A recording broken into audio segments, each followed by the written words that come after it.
Welcome, everyone. Ladies and gentlemen, welcome back to the most relatable podcast in the airways. My name is Michael. I'm joined with my guys, John, Drew, and Mike, and we are jam packed. Welcome back, fellas. Welcome back for another week, man. What's You going guys on? excited? Oh yeah, Always. Very excited. Love it, love it, love it. you ought to say it Dude, like we had that. a lot of things going on this week. Lots of things going on this week in the world of sports, man. Final season of the NFL regular season. We had the national championship last night, the start of coaching chaos. A lot to talk about. I'm just glad I called that national championship game correct, man. Picking Michigan, so. I took an L on that one. Yeah, I I'll don't take think my you did. hard L All for right. my NFL win, though. Wait, what? What? All You right, called you guys. Michigan? No, No, I he said did not call Washington. Michigan. I Nice was- try. You know he didn't call Michigan. There ain't no way. Anyways, so to get us started, man, we're gonna just jump right into it. We're gonna recap last week in a segment we like to call the quick jam recap. Man, fellas, a lot of good games, a lot of sloppy games this week. Let's start off with the Saturday games. Houston defeats Indy 23-19. In our picks, man, we all picked Indy on this one. Houston. We actually, yeah, we all Houston, picked Houston Houston. on this one. Houston won. My fault. And Houston, Andrew has a problem. Oh, he's back. I'm He's back. back. He's back. Don't worry about him. Uh, John, what'd you see in that game? Yeah, so I saw that Jonathan Taylor had a really good game, 30 carries, 188 yards, had a big 49-yard run. Just wasn't enough. I do like the fact that he's got some juice still in him. I think he's still going to be good for the next couple of years. But I just think that it wasn't enough for the team, and C.J. Stroud kind of took over after that. Mike? I mean, I did say CJ Stroud is going to be the offensive rookie of the year, and I think we saw that on display on the very first play from scrimmage, a 75-yard touchdown pass. I mean, oh man, that was talk about no nerves for a rookie in a must-win game. I mean, that was impressive. I got to give him props.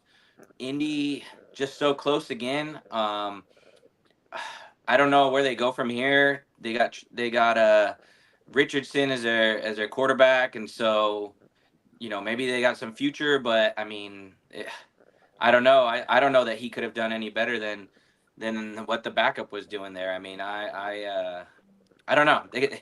Indy's kind of like in a weird position, to be honest, because they're not in a rebuild, and I don't know that they're ready to compete right now either. Yeah, they had no luck. They had no luck. Exactly what you want to see in a franchise quarterback, right? And CJ Stroud, first play of the game, bam, long shot.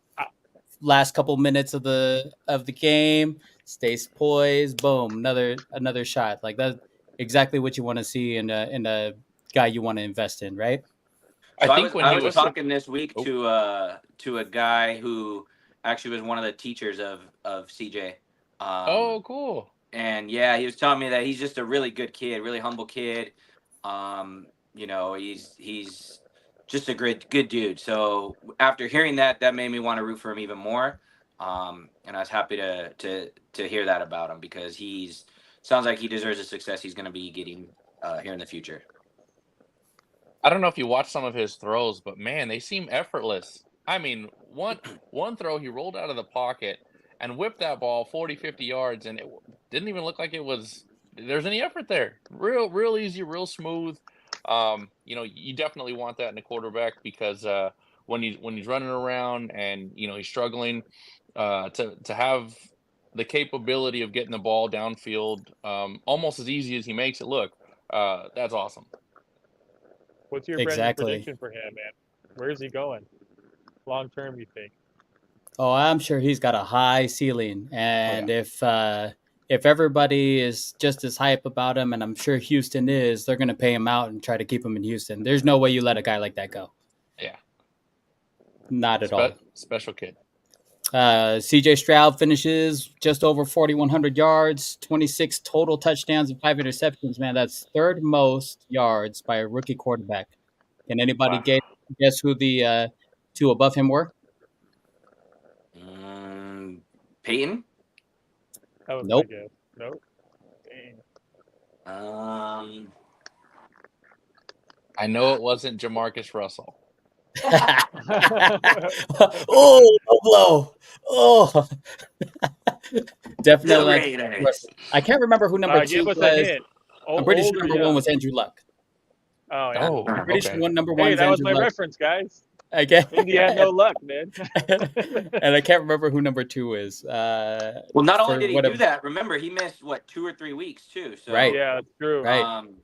I mean, although to be fair, a lot of these records that are being broken in week 18, and a few years back there was no week 18. So Right. keep that in mind as well. So, but still, I mean, I know he missed at least 2 games, if not 2.5 or 3. So he basically did in 1 less game than Andrew. To top it off for Houston, Andrew, not you, Andrew. Collins finished with 80 receptions, just under 1,300 yards and 8 touchdowns. He led the team in all 3 categories. And believe me, he remembers every single one of those wide receivers drafted ahead of him. Right? I think there was 13 receivers drafted ahead of him, including Tony out of KC. So you want to talk about we're going to miss on this one. I know KC is kicking themselves in the butt. Nico They don't need receivers. Collins. What are you talking about? Nico Collins came out of the blue. I mean, last season to this season, I guess. I know he was drafted fairly high as a lottery pick, but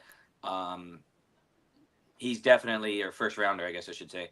But he definitely, from last year to this year, made a huge jump. And again, a lot of that has to do with the quarterback play of CJ Stroud. So, yeah, I mean, they got a running game going. I think they're in a very decent position right now for sure. So I'm happy with what's going on over there in Houston. Just another random stat for you. Since 2011, the AFC South champions, Houston's got 7 of them. The rest of that division are all tied at 2. Wow. All tied at 2. So they definitely have dominated that for sure. I was just going to say really quick that he's actually a 3rd rounder, not a first rounder. Our guy Collins. So, but he's playing like a number 1. He really is. Definitely. And I think the young kid Tank Dell that they have, I mean, it's sad that he's hurt, but man, he's a good number 2. I really think that he can get there. Definitely show him some good flashes in the pan this year, and it's unfortunate that he got hurt, but man, that kid's really good too. Right. Let's move on. Let's go on to Pittsburgh. Pittsburgh beating Baltimore 17-10. I was the only one that picked Baltimore on this one.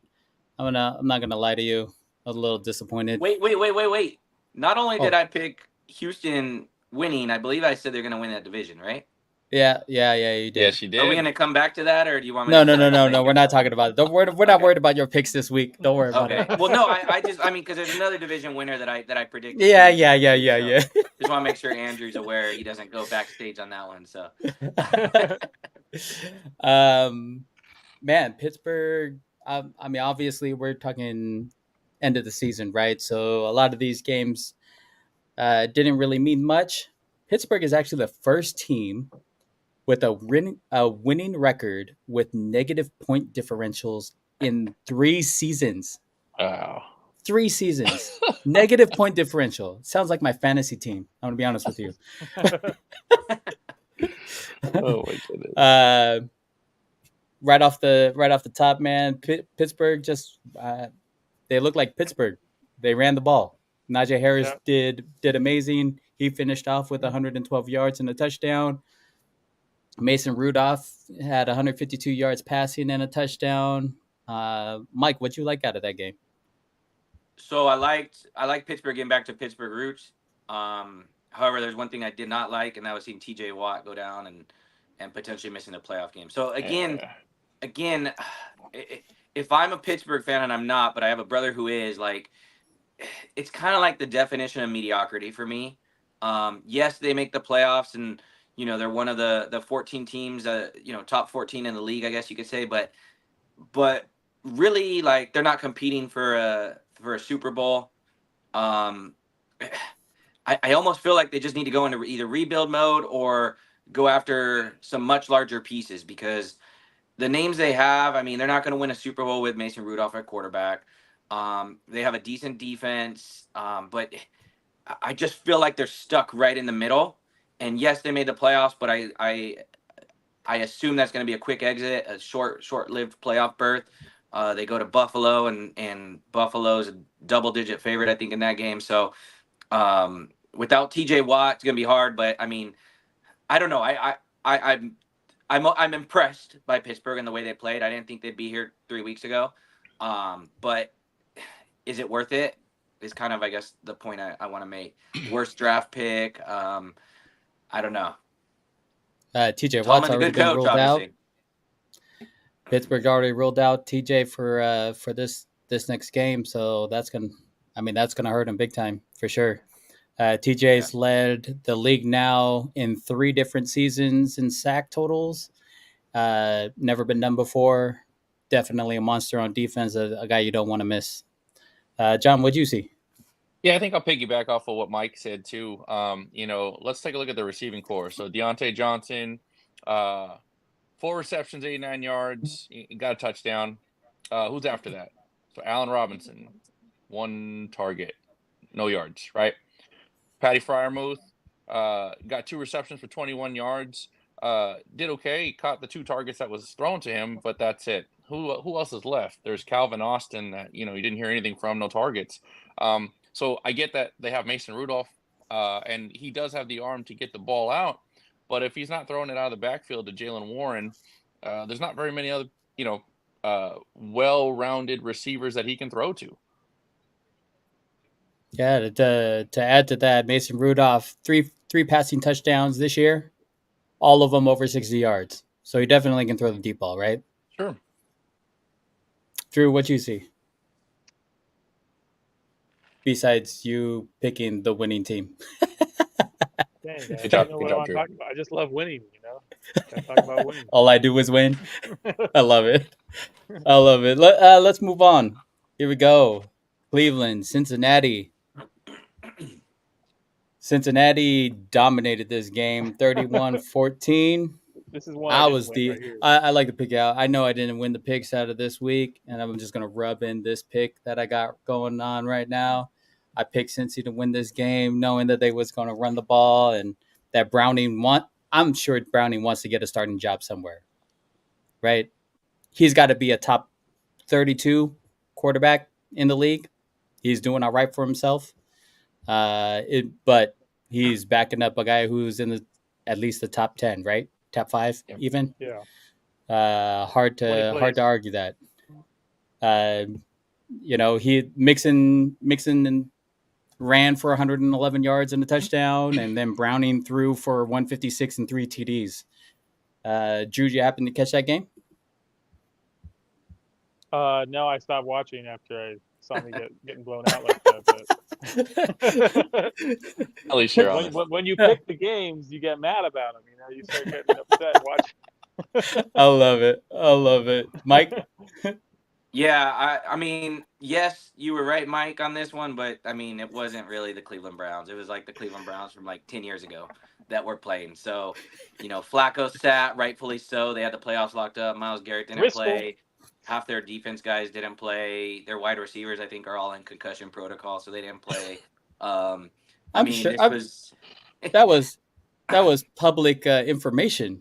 Yeah, we should have known that when you made your picks. That, right? Yeah, well, if you want to dive into that, we'll get into some other games in a little bit, Mike. You know what, though?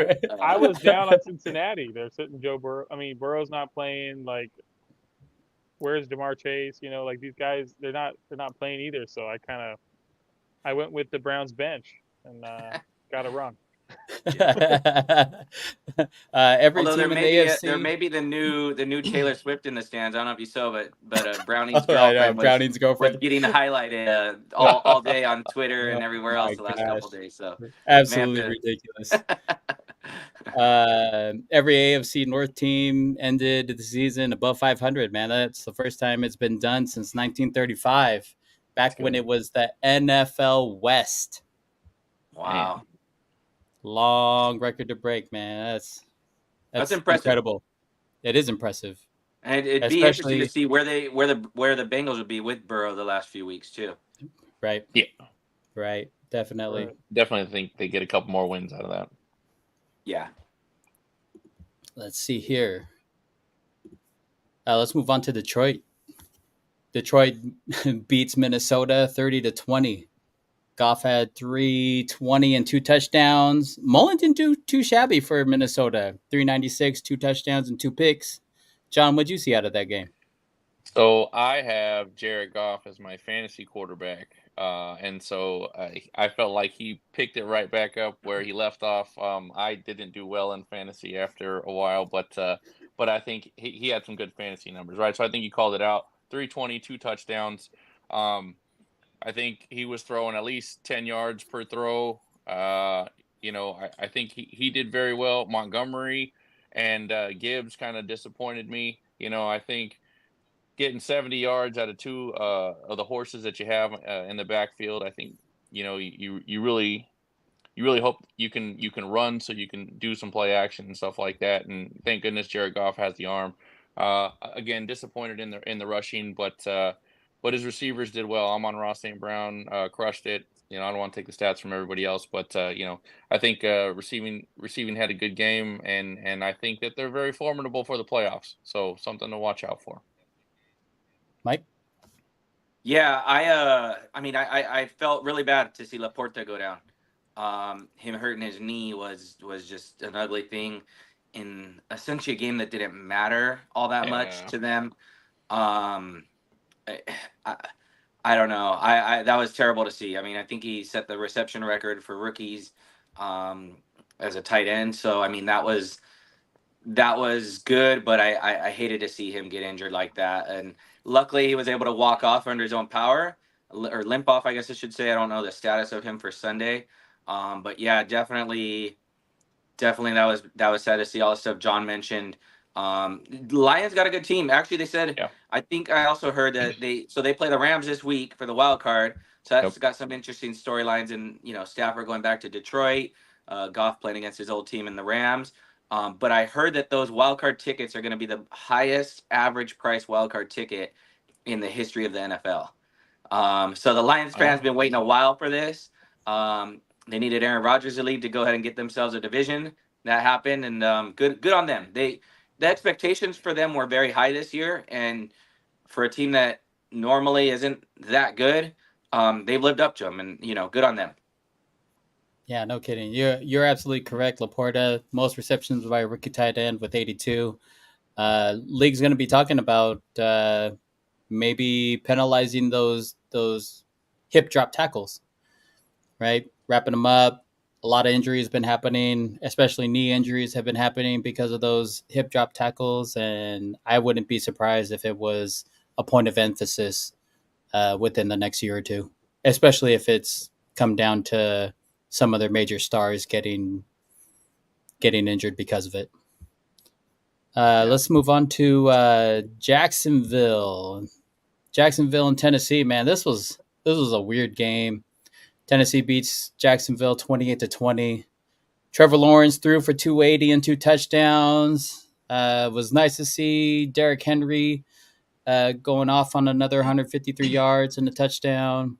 At the end of the game, he said his farewell to Tennessee. It doesn't look like he's going to be staying there for much longer. Does he end up on another roster, or does he retire this year? So he's my MVP of the week. So sorry to cut you off there, John, but he was my MVP of the week. 19 carries, 153 yards, and a touchdown. I just don't get why they don't use him more. I mean, they got Tajay Spears. That it's like, I mean, he's still effective. So to answer your question, yes, he's definitely going to another roster. He looked good. He looked powerful. He looked fast. It was interesting to see him bid farewell to Tennessee. I mean, I was shocked they didn't have Vrabel do that too, since he's obviously gone as well. But Yeah, he's going somewhere else for sure, and he's gonna. I'd like to see him land in a good spot for him, to be honest. But Tannehill started that game. Tannehill did well too. Jacksonville. I mean, can we talk about Jacksonville starting the season as at what 8-1 or something like that? Yes. And I Right. mean, just a complete debacle. Oh my goodness. And I mean, I don't know that I've seen that in a long time. Just when you think they've turned a corner in their franchise and made the playoffs last year, win the division, and they needed like 6 different things to go wrong over the last couple of weeks in order for them to lose this division, and all 6 of those things went wrong. So Jacksonville has some issues. Tennessee did exactly what Jacksonville should have been doing, and running ETN like they did the first 7 games of the season should have been their mantra moving forward, and they decided to give the ball to Lawrence and let him throw every pass to Ingram, who I mean, yeah, he had a great season by a tight end, but had way too many turnovers, way too many costly drops. Not having Christian Kirk hurt them, I think, quite a bit too. But 100%. They have weapons, so there's really not a whole lot of excuses for Jacksonville, to be honest. I was more disappointed though in their defense over the last few weeks, and the week before they got a shutout, and so it's like, yeah, it was weird, but I'm shocked to see that they didn't do better than that in that final game for sure. What'd you say? Oh, sorry. Yeah, so Trevor Lawrence, 29 for 43, 280 yards, 2 touchdowns, but 2 interceptions. And it just kind of seemed like throughout the last few games of the season, has a couple touchdowns, but either has a fumble or an interception, and just can't protect that ball. And like Mike said, Travis Etienne can't do everything. So he is running the ball, but I don't think he has enough touches. And then Tank Bigsby, sorry, that's a mouthful, isn't really relieving him very well, right? And so three carries for 16 yards, but I think that was kind of the motion for the past 3 or 4 games is he get 3 carries, 4 carries, but he's not going anywhere. So Travis Etienne has to come in and carry the load, Calvin Ridley, I think, didn't live up to the contract until the last 4 games of the season as well, and I think that kind of hurts because you expect your big guy to help at least in the middle of the season, and just didn't get it done. I think he touched on Ingram, which is good.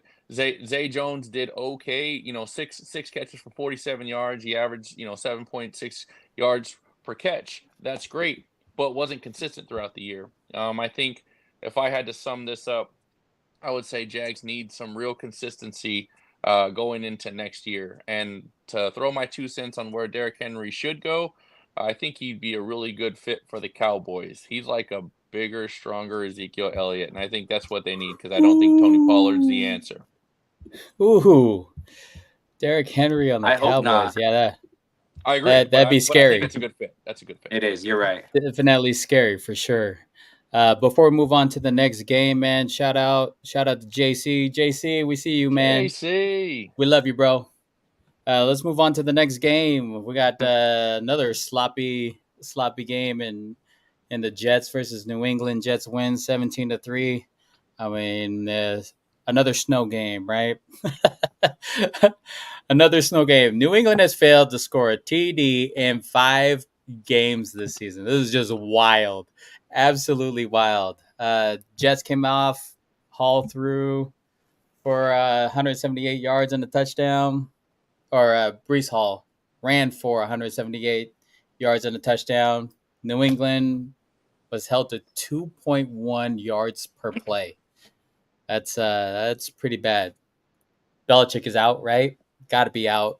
I think, Mike, you alluded to Vrabel getting cut in Tennessee. I think that opens up the door for Vrabel, if you ask me,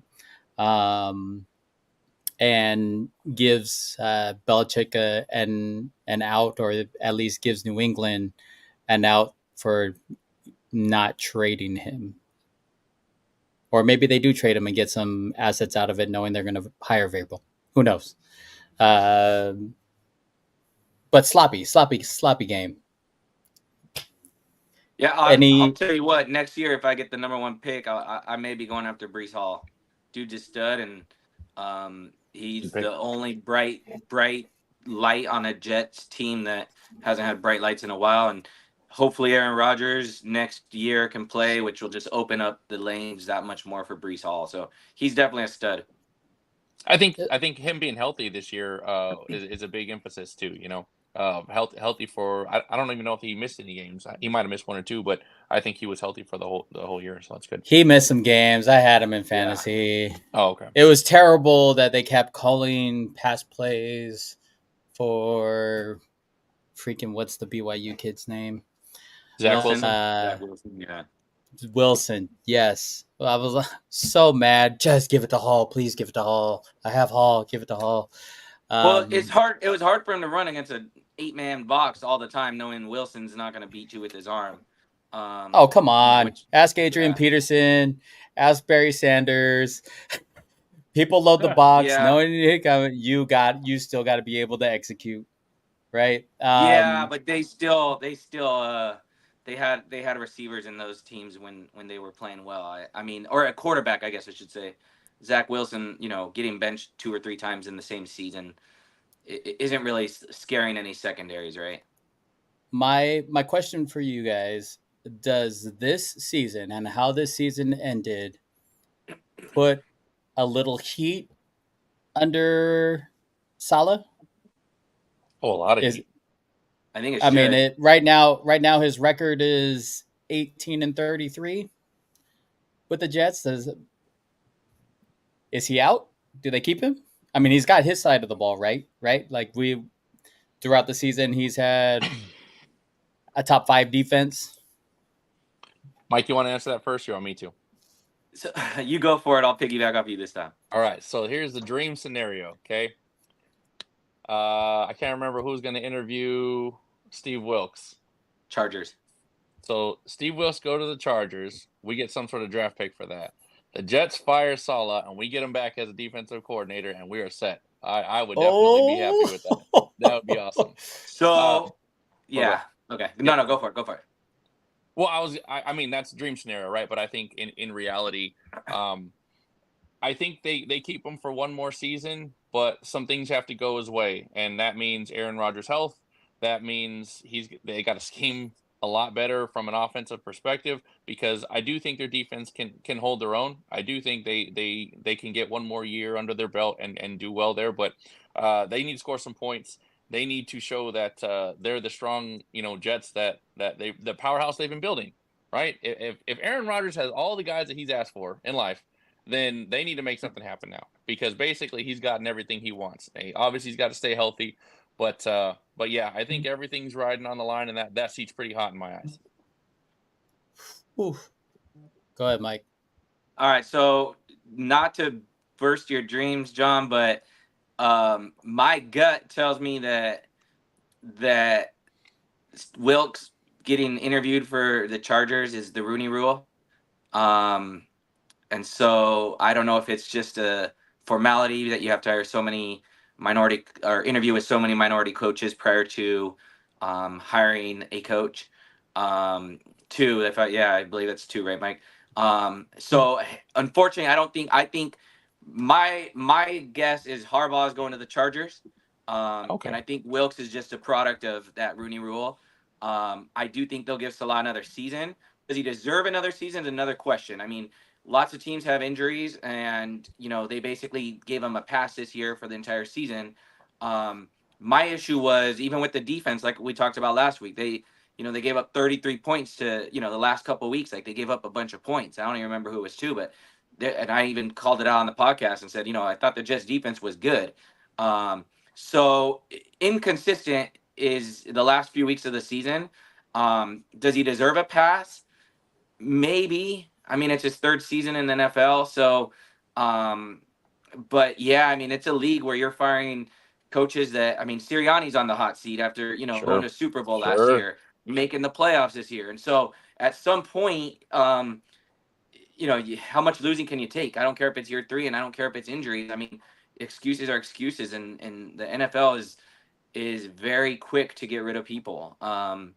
Vrabel included. I mean, Belichick. I mean, you're talking about one of the greatest coaches of all time, arguably.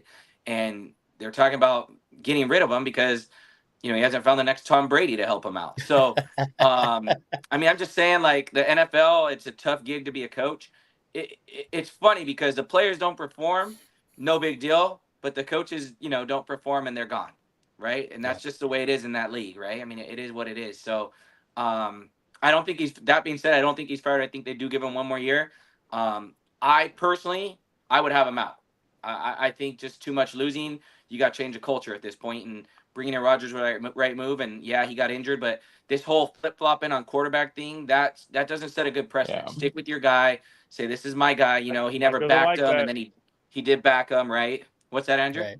You don't like that swapping the quarterback?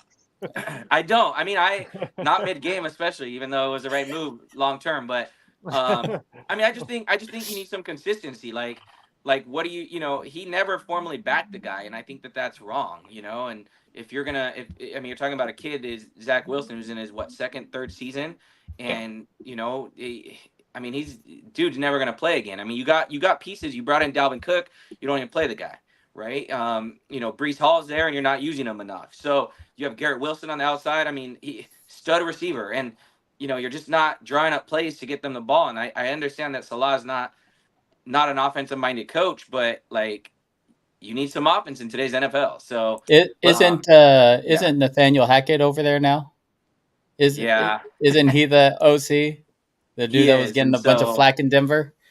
Yeah, well, Sean Payton ripped into him for sure, but I mean, I completely agree with both of you. Something's got to happen with the Jets, right? The dynasty in New England is dead. It's gone. Yeah. Like that. And if they're moving on from Belichick, that culture is going to be gone as well. So, I mean, they got to put something together. Yeah, they still got Miami in that division. Miami's now looking super hot, right? But and Buffalo. I mean, and Buffalo. Yeah, that's and the Buffalo. thing is you've had over the last 20 years in that division. Okay, Patriots were the number one. Miami's on the come up. Buffalo's now number one, right? Miami's on the come up, and the Jets just keep staying on the bottom. So what's going to change? I mean, have you watched changes, Salah, though? The only thing that doesn't change is the Jets on the bottom.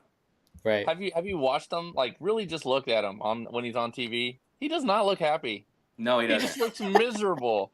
And leaving the Niners will do that to you. Well, I guess my point is this. I think he wanted to try out being a head coach. So you've tried, and unfortunately, it may not be your thing. I think he would be the best as a defensive coordinator. Whether it's with us or not is irrelevant. But you can just see him. He just looks miserable on TV.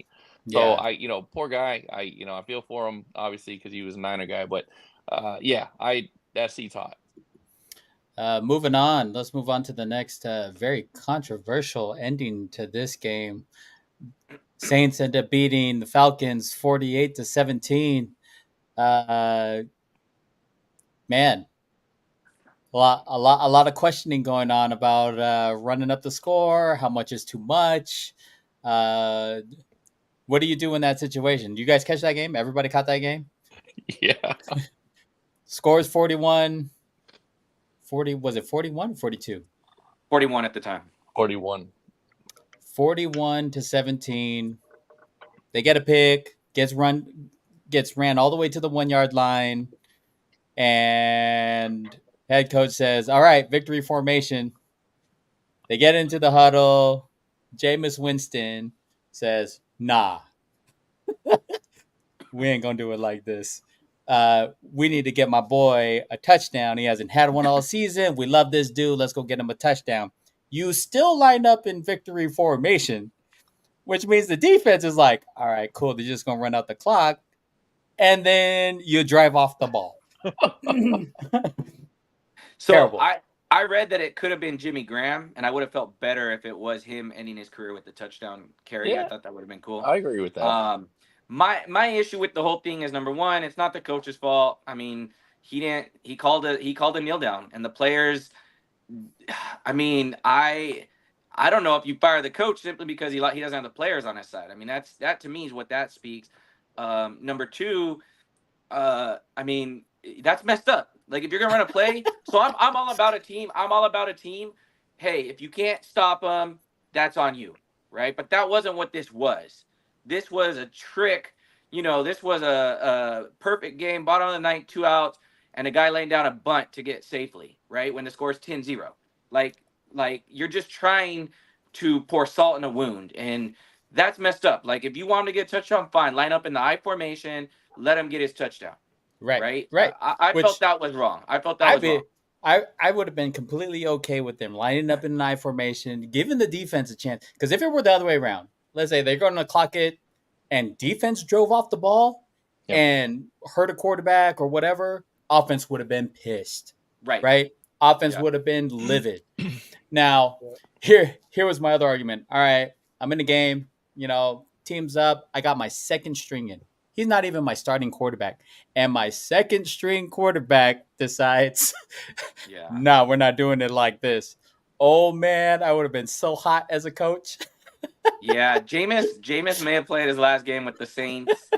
To be honest, he may not even be wanted in the league anymore. I don't know how many coaches are willing to take a guy that's going to go just disobey you like that. I mean, that's the point right there, Mike. Yeah. I mean, I'm all in with that point. I would have lit him up if he was my quarterback. I don't care what the score is. If you're not going to listen to me, you're not going to do what the team needs to do, what the right thing to do, and you're not going to listen to the head coach. I have a problem with that all day long. I would have lit him up for that, and if I could cut him right then and there, I would. Scary stuff, man. Scary stuff. Like who's in the real hot seat? Jameis Winston or Dennis Allen for not being able to control that? I think both. Well, we'll leave that food for thought. We'll move on. Tampa Bay goes on and beats Carolina 9-0. Tough game. Tough game of points, man. What in the world? We all picked Tampa Bay on this one. Rightfully so. Mayfield had 137 yards. Carolina's Hubbard ran for 83 yards. I mean, it was very limited as far as offense went. I'm gonna tell you that. Man, Mike, what'd you see in that game? Here's an interesting stat for you guys. Carolina led in the fourth quarter. Guess how many minutes they led in the fourth quarter this entire season? I'm gonna get 0. No. Well, they have 2 wins, but that is the right answer, 0. So how the heck did they get 2 wins? 2 wins with 0. Well, they kicked them both. One was in overtime, and one was a field goal as time expired. Oh, that is the only awesome. Team to ever have that happen where so they haven't awesome. even held a lead. Haven't even had a lead in the entire game of a fourth quarter. That's crazy. Even your 0-16 team a couple years back actually led in the fourth quarter. So that's an amazing stat. They got some real issues in Carolina. Credit Baker. I mean, it wasn't pretty, but he bet on himself. He got all kinds of money for this incentives, making the playoffs. I mean, Bucs, it's the third year in a row they win that division. So, granted, it wasn't the best division in football this year, but credit for Baker. I mean, give him some love, give him some credit. He may have found his place there. May have got himself a new contract, and is he the long-term answer? Maybe not, but they have him believing. I mean, they get to host a game in the playoffs. Not many teams could say that. So, credit to him, but Carolina's just bad. And I mean, unfortunately, they bet on Bryce Young and they went all in, and they didn't realize that the other team had pocket aces and they just lost. I mean, it's I'll piggyback on that. Back on that, man. Carolina actually released Mayfield last year. Right? They released Baker last year, and he comes back to Carolina and beats them to clinch the NFC South. Man, that's bittersweet for Baker, that's for sure. John, what'd you see in this game? Or what didn't you see? There we go. I know. Yeah, exactly. And I think you hit on the head right there, right? Offense. Didn't see a lot of offense. Looked like Tampa Bay receivers were healthy, and that's good. I'm glad Baker got the win. I'm counting on Baker to have a bigger game the next showing when they play against the Eagles, because I think that's going to be the real test. Does Carolina have a good defense? Yeah, I think they're okay. I think they've had a couple low-scoring games this year as far as scoring against them. So I do think that the defense is decent, I would say. But just we'll call this last game what it is. It's the end of the season, and now it's playoff time, so it's big boy time, and Tampa Bay's got to put their big boy pants on and play an Eagles team that is struggling, but I know that they have a good defense, so it's going to be an interesting game. But yeah, I mean, not a lot of offense. They come out with the win. We'll see how they do next week. Let's move on to Green Bay getting the win 17-9 over Chicago. I'm still not sold on Fields. I don't know how you guys feel about it. But I mean, he's 10-28 as a starter. And so I have a hard time. I can't quite pinpoint what it is. But when I compare him to, like, say, CJ Stroud, right?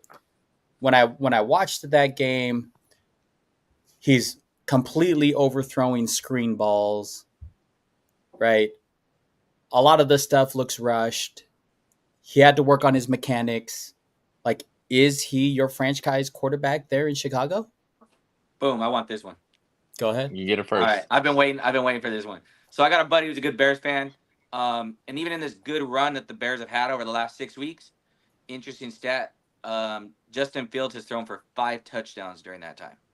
So, yes, their offense is picking up. He hasn't thrown for over 300 yards all season.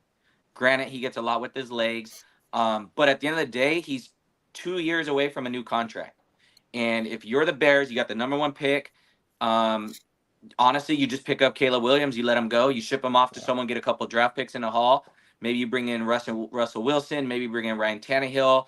Let Caleb Williams sit under them for a year and develop. And you're just basically resetting. You're getting 3 years back that you had on Justin Fields. Caleb Williams or Derek May, whoever you want to draft first, is not going to be that much worse than Justin Fields, in my opinion. So why not pay the guy a lot less? Reset. Your defense has things. Bringing in Sweat has been a big deal for them. They got their defense going. That was a great trade they made. They have, weapons on the outside. Their running back, they could probably bring in a better running back, but I mean, they did sufficient. I honestly think the Bears, there's hope for the Bears, to be honest with you. And that hope lies in a good draft this year in Caleb Williams, maybe with their 9th pick, bring in a receiver, maybe the guy from Washington, Aziza or whatever his name is, or Polk, or either one of those guys, really. And I mean, you literally just revamped your offense at that point. And like I said, maybe even let Caleb Williams sit a year under a veteran quarterback. But yeah, Fields has to go, and he knows it. He said bye to the crowd. They loved him. I'm glad. A week ago the crowd was appreciating him, yelling Fields, Fields, Fields. But the reality is, he's not going to get paid in a couple of years, an elite quarterback. So why don't you just reset that timetable? You set yourself up nice this year by making that trade last year, putting yourself in this position. And, they can't make the same mistake they did with Mitch Trubisky, in my opinion. And that was, paying the guy. And so they gotta just cut their losses, say Fields hasn't developed as a quarterback. All the scouting reports on Caleb Williams says he's going to be good. You just got to trust that instinct. It's not every day that you get that opportunity. Doesn't mean he's going to pan out. I mean, it is the Bears, and it is the quarterback that they haven't had for the last 30 years. So, but I really do think that's the solution. It's simple. It's the right one. Doesn't mean it'll work. No, but they're not gonna win a Super Bowl with Justin Fields. They're not gonna get close. You're absolutely right. And the Bears having pieces. Montez Sweat, first person or first player to lead 2 teams in sacks. So he led Washington with 6.5. And then got traded to Chicago and led Chicago in sacks with 6. I mean, that's incredible. That's an incredible stat. You're getting traded and you still are leading the team in sacks. Like, you're a beast. John, what'd you see? Yeah, so I'm going to piggyback off some of the stuff that Mike said. I do like the rushing attack. It's Khalil Herbert and Roschon Johnson, right? I do think Roschon Johnson showed some good flashes this year. Khalil Herbert was the bell cow of the year, right? They got rid of David Montgomery to give the kid a chance. I think with a good offseason program, I think it's a good 1-2 punch. I think they're going to be okay. I do think they have a good cornerstone offensive player in Cole Kmet. I think DJ Moore, another year in the system might be okay. He was obviously the number 1. I don't think he played like the number 1 the whole time, but they have some pieces there. I got a question for you guys. Has Justin Fields ever beaten Green Bay? I don't think so. I could be wrong, but I don't think so. And if you I can't mean, they beat, bring in Well, I mean, yeah, to his defense, this is the first year Jordan Love has taken over the entire season, right? Like he had to go up against Aaron Rodgers. That's not a fair comparison, at least in my opinion. So to answer your question, it's probably no. He probably hasn't you beaten know what them. though? They should have beat him this week. I mean, say They it, they Mike. should had have. all. Say it, Mike. I mean, how Say it. sweet would that have been for Justin Fields to beat him and knock the Correct. Packers out of the playoffs? And Yep. it was a winnable game. I mean, Yes. it Very was a winnable game. I'll give you that. Go ahead. To Green Bay's defense, though, Jordan Love, over 4,100 yards passing for the year and 32 touchdowns, 11 interceptions. There's only two other quarterbacks that have had posted those kind of numbers in their first year of taking over in a franchise. You guys want to guess who those two people are? Brock Purdy. No. In their first year of taking over the franchise, Mahomes is one of them. Okay. Geno Smith. Mahomes maybe? is one of them, and then the other one, the other one is Kurt Warner. Okay. When he came to the Rams. Kurt Warner. Yep. The only two quarterbacks. I'm glad you gave that stat. I do think Jordan Love has made a case to say that he is a starting quarterback in this league. You know, and I think his stats prove it, like you said. But I think he has just had a ton of courage this year. I think he's helped some of these receivers along the way that, you know, we don't know. They're not household names, right? Jaden Reed did really well this year, but I think Jordan Love got him the ball in the right times, right? Christian Watson grew this year. Romeo Doubs grew this year. And I think that they got a nice young core, and I think they got a good future in Green Bay. Here's when I figured out, like, dude, Jordan Love's actually being a QB. In this last game, Watson out, Dobbs out. Okay, who's he throwing the ball to? I had no clue. I had no Bo clue who Melton. he was throwing the ball Melton, to. guys. Yeah. Yeah. 316 and 2 touchdowns. And to people, we had to look up. Like, okay. All right, this is great. Moving on, Las Vegas beats Denver 27-14. We all saw this coming. O'Connell actually showed up with 244 and 2 touchdowns. Zeus added 112 yards on the ground. Biggest question, man. Antonio Pierce is the only interim head coach with a winning record. Does he keep the job? Should he keep the job? Your silence is uncanny. I went back and forth. I think I asked like 2 or 3 people today too, because there's mostly Raider fans where we work. Yeah, I mean, I think he's got the locker room, and he's got the voice of the locker room. I think that's a huge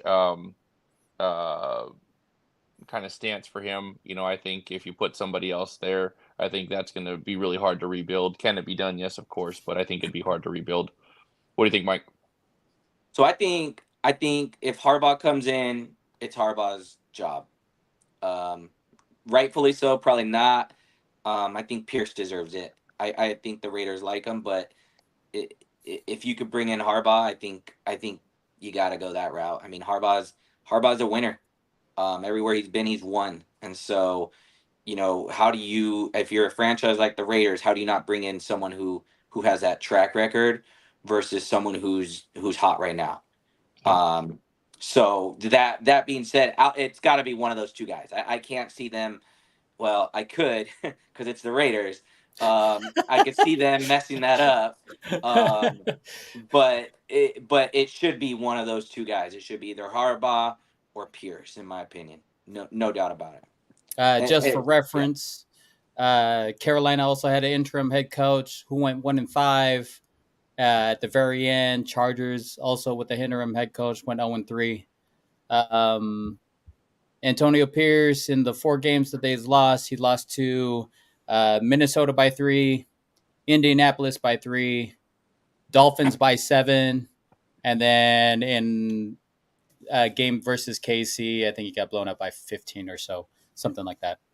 I think there should be an asterisk, though, if I may, real quick. Just the Chargers. I mean, your quarterback is Stick. If your quarterback's a second stringer, I get it, right? You're an interim head coach, but you're not going to win very many games with Stick. Just saying. Well, I mean, who was the quarterback of the Raiders though? Rookie. I mean, yeah, was it the starter, but he right? Correct, but he can throw the ball down the field. I think that's the difference. Stick is I mean, send one blitzer and it's check down. I mean, I think the receivers are scared because running backs, they turn around and the ball's right there to their face. Sometimes the catch is surprising them. True. They don't even know the ball's coming, So. Yeah, no, I agree. All right, moving on to my guy. Wait, what do you want, Mike? I mean, what do I want? Yeah, I'm going to be honest with you. I want Adrian Peterson to be part of the team. He's got the locker room. I want him to get a chance. Hopefully, he can bring in a decent offensive coordinator. Wait, you're talking Antonio Pierce, right? Antonio Pierce. Sorry. Okay, I was like, Adrian Peterson. I was like, no, my bad. Yeah. AP. In my head, I'm going AP. Yeah. My mind's all over the place, man. It's all good. It's all good. I want to give AP a shot. Yeah. He's working with a coaching staff that's not even his, right? With obviously players that weren't his. He was instrumental when he was at ASU in recruiting. I would love to see what he does during the offseason. Like, if you can recruit in college, you can definitely recruit in free agency, right? So there's a lot of stuff, and Mark Davis has already proven that, like, if you don't produce, you're out of here. So why not give the guy a chance? Yeah, fair. Okay, well, what if Harbaugh is an option? Again, as a Raider fan, are you taking him over AP? My concern with Harbaugh is how much money is he gonna want? 100 mil. We've already paid a ton for Gruden. We still got. I'm pretty sure they settled Gruden. They didn't settle yet for McDaniels and the GM. They haven't done that yet. So I'm pretty sure they're still on the books. And so can we afford a guy like Harbaugh? I have no idea. I have no clue.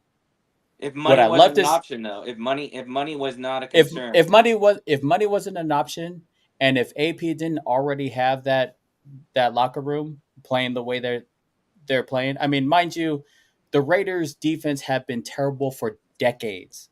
I'm not talking years. I'm talking decades, right? The last good, decent, Raiders defense was way back in 2002.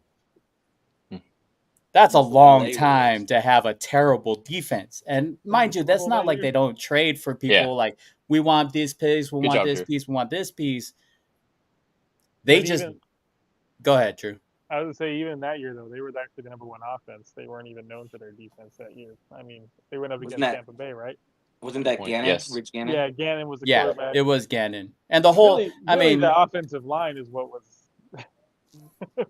Anyways, go on. Right. And they were known for their offense that year with Rice and Brown. Honestly, the whole game plan for that, I mean, that's a whole nother subject, right? Like, the offensive game plan for that was to run the ball, and they never ran once. And so, but to get to the brand of football that the Raiders have been known for is completely different. They already tried, let's bring in the Patriot way. Man, nobody wants to do the Patriot way. Let the Patriots have that way. Like, right? San Francisco has a brand that you guys stick to. This is how we want to play football. Like, it's nice to see that finally coming around. I get everybody loves the substitute teacher, right? Like, let's give this guy a win. I get all of that. But why not give this guy a chance? So you're going down. You're saying hire him, even if Harbaugh walks through the door and says, "Take me for free." You're saying hire Pierce. Oh, if he says take me for free, shoot. But why not? I mean, if you're gonna rebuild, you might as well trade away a ton of your stuff we got right now, a ton of your weapons and and rebuild. Who knows what kind of mentality it'll do to the locker room. They've already seen a ton of change. I mean, like, what, 3 coaches in the last 4 years, yeah. Yeah. I mean, that's consistency is what I would love to see. Some kind of consistency. And I know it's like hard to say being a Raider fan, but I mean, that's just all I'm used to for the last 20 years is the lack of consistency. But True. Quick tidbit since you brought up Gruden. Do you know what he's been doing this last year? coaching. Getting paid by the Raiders. He's actually been consulting for the Saints. Yep. Really? Coaching. And, yeah. Yep. Yeah. Coaching. Yeah, there you go. But we brought it up when we were talking about the Saints. We brought it up that if that coach is on the hot seat, I wanted to tie it in that Gruden has a chance to take that back if they'll take him. So it's something interesting to say. I mean, I like Gruden. A fantastic offensive minded guy. I still don't know if I want him as coach. Sure. Has he ever had a top 10 offense? No. He gained Tony Dungy's defense, right? Didn't have he didn't develop any quarterbacks. I mean, he had a lot of nobody quarterbacks as it was. So, I mean, yeah, do I want Gruden? Love the guy to death. Glad that he was a Raider. I don't know if I would want him back in the black hole for sure. Let's move on to my guy who tore it up for the 3rd straight week.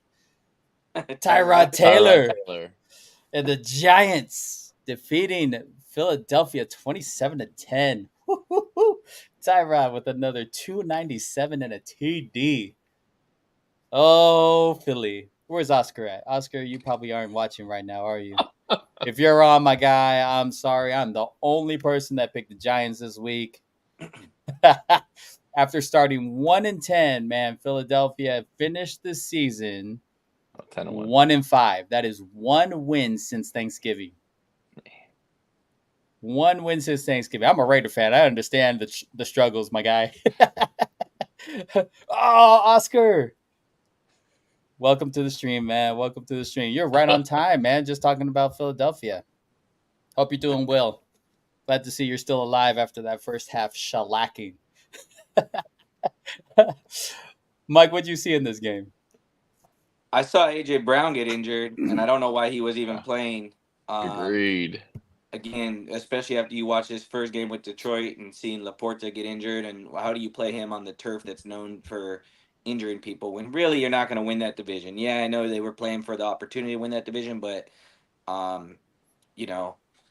he shouldn't have been out there. That was sad to see. Jalen Hurts got injured. His middle finger is now like as crooked as John Gruden is, and I mean, like, let's just the Eagles got some problems, but that being said, I'm still picking the Eagles to beat the Bucs in the playoffs. Like, until I see them lose, I know John and I have talked about this, but he wants the Niners to meet him. I'm kind of like, I still don't, like, I'd rather play Tampa than these guys. I'm not worried about Tampa. Jalen Hurts got paid. I mean, this is not a new thing either, right? Like, contract year, these players ball out and then they get this huge contract, and rightfully so. He deserved it last year. He played like an MVP, but I mean, what has he showed you outside of that? And are we seeing the real Jalen Hurts, or do we see the real Jalen Hurts last year? And I mean, Eagles got some serious issues. I don't know how they regroup in time for their game Monday night versus the Bucs, but at the same time, I don't think the Bucs are that good. So, they got a decent opponent. Like, put it this way: if I was them, I'd rather be playing the Bucs and many of the other teams in the playoffs. Rams look good. Packers are playing well. I mean, it's a decent matchup. If you're gonna go on the road and play someone, I don't want to play Dallas. I don't want to play Detroit. I want to play the Bucs. So, winning early set them off for that, but that Super Bowl hangover eventually kicked in, and yeah, I mean, they've looked bad. I mean, they're losing to bad teams. Yes, they are. Let's see if I can pull this up. Where did that go? So they've lost both coordinators, right? One of them, pretty sure, is coaching at Indy, head coach at Indy, and I Yeah. got Indy rolling. Um, I mean, I get the struggles after losing coordinators. Can that next guy step up? Is offense going to look the same? You know, we talked last week about their pass rush not being there like it was the year before. Yep. So definitely a lot of stuff has changed for the Eagles. I'm hoping they can turn it around. I would love. I would love to see. I like seeing actual games like that. The most frustrating for me as a sports fan, as a coach, blow them out, run up the score. I don't care. Half a hun by 100 or half a hun by halftime, right? But as a sports fan, I want to see a game. I want to see it go back and forth. I want to see it come down to the wire. I want to see some crazy finishes. You know, so hopefully they can put it together for before next week and they Before the play Bucks Tampa beat 'em. Bay. But I mean, we'll see. We'll see what happens. Let's keep moving. We're gonna go through Arizona. Arizona losing to Seattle 21-20.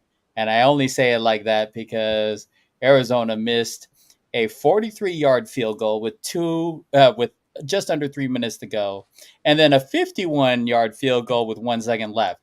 Arizona lost the game. Don't tell me that Seattle won that game. Okay. Arizona lost that game. John, what'd you see? Everything that you said. I think Arizona was the better team, right? Murray throws for 262 and a touchdown.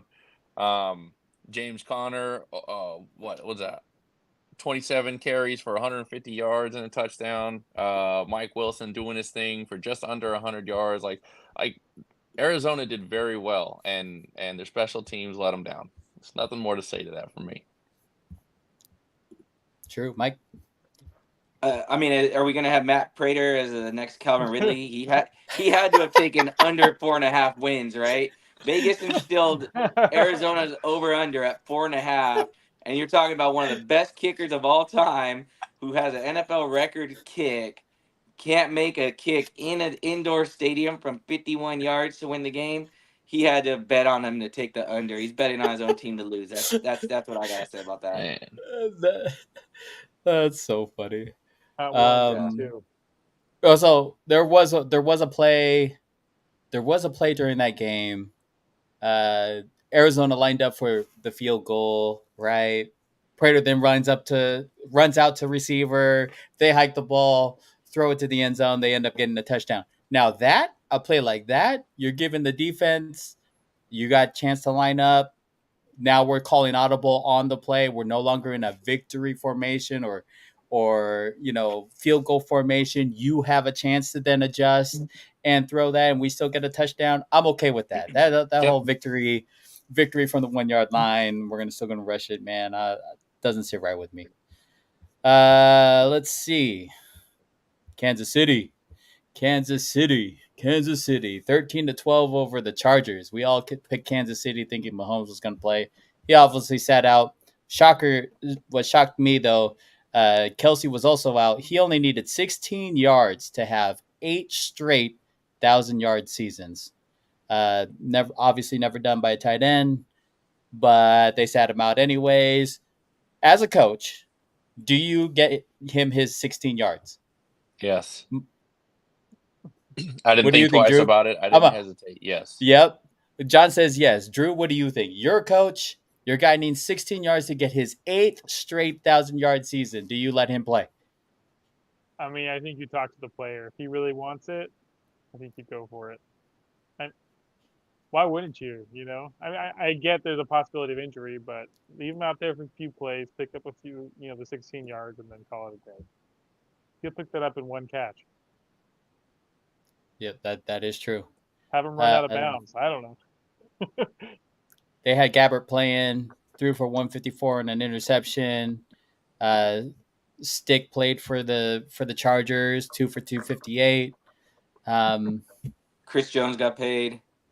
Chris Jones got paid, got that little incentive sack. That was good to see. Love to see these guys celebrate their incentives, man. It's funny to me. 1.25 million for a sack. Isn't that incredible? No, you want to know what I think about this? I think Kelce is the ultimate team player for that, and I actually give him props for sitting that out and putting the team ahead of himself. That scares me in the playoffs for the Chiefs. He's focused on the playoffs. Starts with him, and I mean, that might be what this does for the team, because yeah, he could have easily went out there and played 2 plays or 2 series and gone out there, but he said, you know what, forget it, it's not about me, it's about the team. Good on him. Yeah. I have one question though. Yep. Did Mike ask the right question? Because did anybody ask Taylor Swift? Because what if Swift said no? Then he ain't going out there, right? So it could have been, and I was gonna say that, it could have been he had to get to the Golden Globes down the street in LA, and he didn't want to have to shower after the game, so he had to jet straight over there right after this thing was done. So that could have had a little bit of effect on it too. Good point, John. Yeah, that is true. I was hoping you were going to say anything, Mike. I was hoping you were going to say I'd be able to say my joke. And yet another Taylor Swift reference for the stream. Get all these Swifties on here. We got lots to say. Let's move on. Rams versus Niners. Rams win 21-20. I know nobody was in, for either team. Both teams making the playoffs this next week, or both teams playing, or no. San Fran's got the bye. Rams are playing next week. Man, John, what'd you see? So I just wanted on the record, if we were to play last week's pod, I did say the Rams are going to win. I just can't vote against them. So I know that I took an L on purpose. I'm just going to say that right now. Did I expect a 2-point conversion play at the end? No. So, good for the Rams. I'm sorry? Oh, sorry. Maybe I heard some feedback. But yeah, it's 2-point conversion. I thought that was pretty cool for the Rams, and Darnold just couldn't come back and get it done. But sat the starters. It wasn't a big game for me.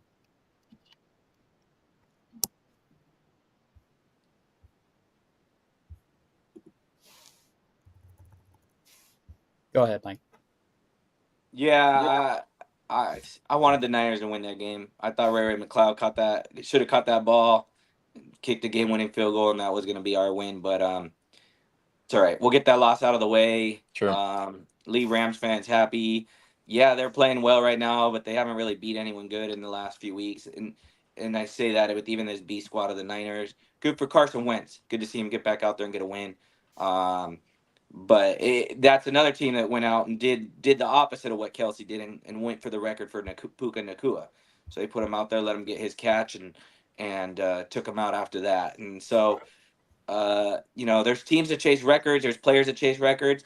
Good on Nacua. He deserves it, but like I said, what mindset do they have? I don't know that they could go in Detroit and beat Detroit. And everyone says they're playing well, but I think it's kind of like the trendy pick right now. Versus, who they really beat, right? So, but yeah, Niners just sitting there, guys. Armstead's gonna be practicing this week. I don't know if you saw that, John. Yeah. So, it might be scary for other teams if he gets back healthy. So, I'm excited for the Niners where they're at. But Rams, good job, Rams. You got that win. So after the game, or after Sunday night, I get a call. I'm like looking at my phone. It's my mom. So I answer the phone. I'm like, "Hey, Mom, what's going on?" She's like, "Oh my gosh, you would not believe what I just found out." So what's that? She's like, "Did you know that we're actually related to Puka through the Tafuas, which is on my mom's side of the family, right?" And I'm like, "Are you serious? So you're telling me that I'm gonna have to get him on the pod? This marks the video where I'm telling you we're gonna get him on this podcast. Wow. Okay, awesome. I'm gonna find a way to get through and get him on. If not, even meet us somewhere when we go and shoot." Anyways, congrats to him and his rookie record. It's so awesome to see that he's thriving. He's so humble too, man. I don't know if you guys Very, listen. very, very, very You humble listen to guy. him afterwards. He's just giving praise to everyone else, grateful. Like To go just an through incredible teammate. that, so to set the records that he set, obviously he's got. I'll put that stat back up there. All-time rookie records for most receptions and most yards. Right. Cooper Kupp is the last receiver to win a triple crown, and the most receiving yards in a single season is still Calvin Johnson. What do they have in common? Stafford. Oh They yeah, all had Stafford as a quarterback. Incredible. So if you're a receiver Whoa. and you want some accolades, you better go see Stafford. there it is. There it And is. he just bought a house in LA. I don't know if you saw it, but it's a $12 million estate that he Sheesh. bought. So he may be playing for a few more years to try and pay that baby off. Ooh-wee. Ooh-wee. Incredible. Let's move on to Dallas. Dallas put a shellacking to Washington, 38-10. Dak's looking good. He put up 279, 4 touchdowns and an interception. Lamb's looking amazing. He put in under 98 yards and 2 touchdowns. Lamb is the first Cowboys to surpass 1,700 yards in a season. Do they look as good as advertised? And do you think they're going to make a deep run? John, I want you to go first. Yes, I do think that they look as good as advertised. I think sometimes you get peaks and valleys there, but I do think that they look great. I mean, Jake Ferguson is doing really well this year. I think that's a safety blanket for Dak when CD's covered. Um, I like how Dak spreads the ball. I really do. Dak has an eye for a second and third route to throw to. How many? We got 4, 8, 9 different receivers in this game, right? And yeah, it's against Washington. I understand, but Dak does a really good job of spreading the ball. I think they rush pretty well too. Overall, this game, I think their rushing is consistent. So I do, and their defense is formidable. We know that. So I do think that they make a deep run in this playoffs this year. Drew, do you think they're making a deep run in the playoffs? Trying to remember right now. Who are they playing first? Let's see Green Bay. here. What's that? Green Bay. They play Green Bay first. Yeah, they're definitely beating Green Bay. I'm taking them, but I'm gonna say yeah. I think they win. I think they win 2 games, and then that's it. I don't think they're going much farther than that. Ooh. Might get your wish in Dallas playing San Fran, huh? Mike, what'd you see? So I'm a little annoyed at George Kittle pissing off the Dallas Cowboys. I've been saying that since he did that earlier this year. I agree. Last 2 seasons, we knocked them out of the playoffs when we shouldn't have.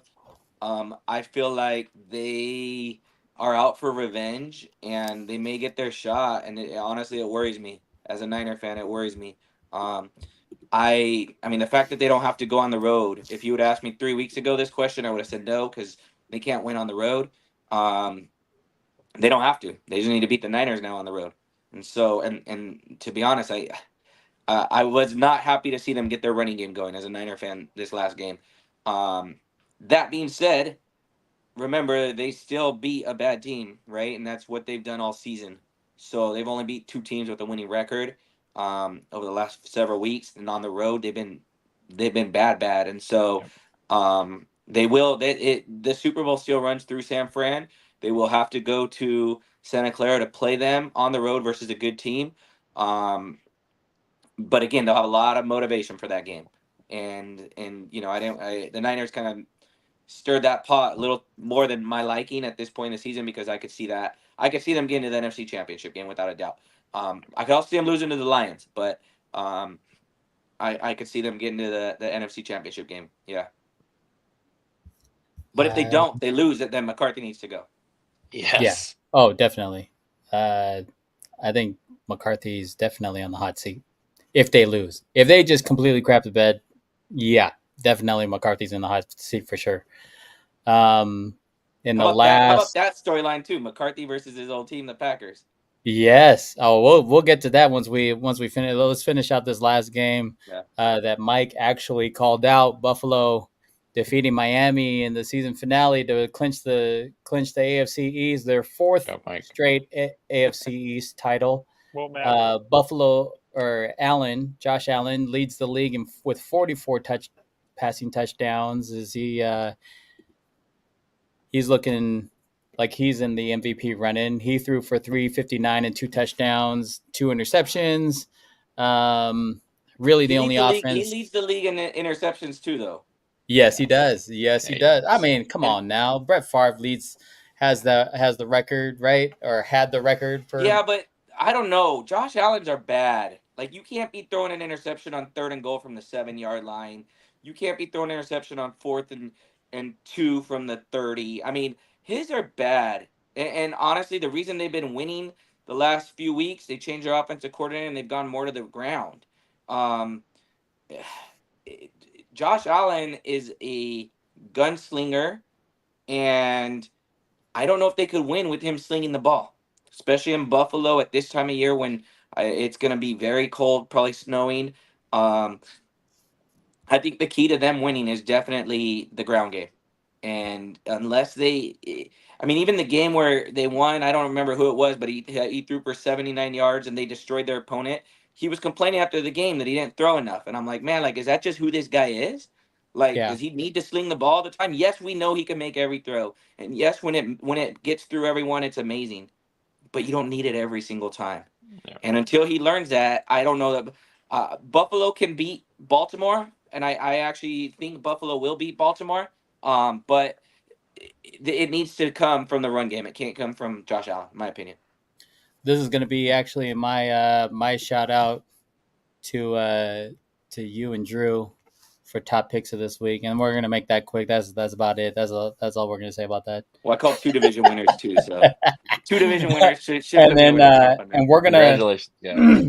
we're gonna move on to our Jam Players of the Week. Okay, Drew, who'd you have? I know the game wasn't like the most important game with the Rams and the 49ers, but I have Puka because he broke the record, receiving record, yards and also catches. So just kudos to him. He plays well all season. Like we already said, humble guy. So he's easy to root for. Let's put it that way. I love it.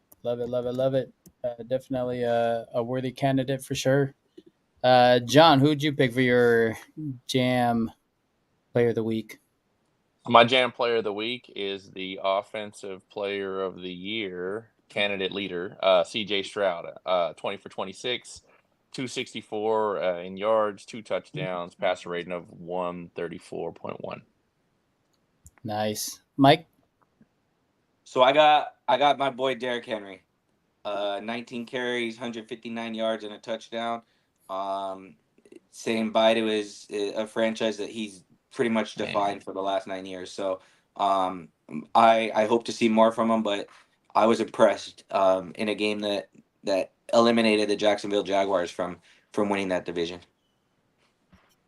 And then I'll go with mine. I know I talked a lot of crap about him last week, saying that he needed to show up in order to win this game, and he definitely showed up. Derek Carr for the Saints, 22 for 28, 78. That's 78%, just a little better than 78% completion percentage. 264 and 4 touchdowns, PSR of 145.5. Congrats, Carr. Wish he would have done that with the Raiders. Oh, the Jabs we go.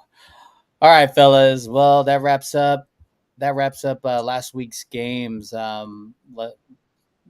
Now we're getting into the nitty gritty, right? Wild card week. As first matchup. If anybody else is watching, you want to throw in your picks down in the comments along with us. Feel free to do so. We would love to hear your guys' opinion with our first matchup: Philadelphia Eagles versus the Tampa Bay Buccaneers. Philly has lost 5 of the last 6 Tampa Bay is the only NFC team to make the playoffs in these last 4 seasons.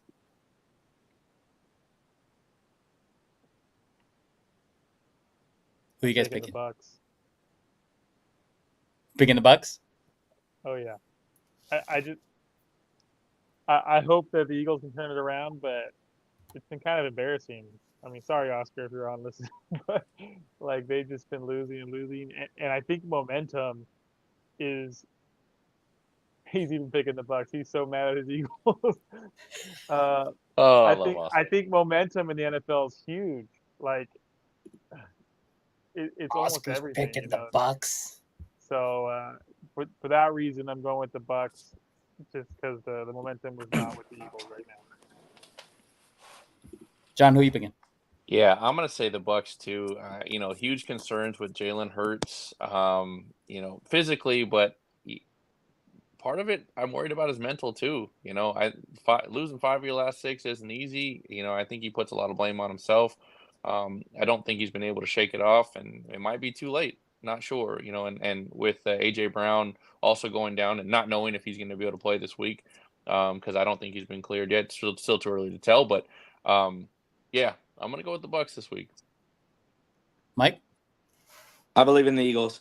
I got the Eagles winning this game. They go on the road. They beat the Bucks. I just needed to wait until Andrew made his pick so he didn't copy me to tie me for the week. So I got the Eagles winning this game. I got the Eagles going on the road winning, and then Niner Eagles next round matchup.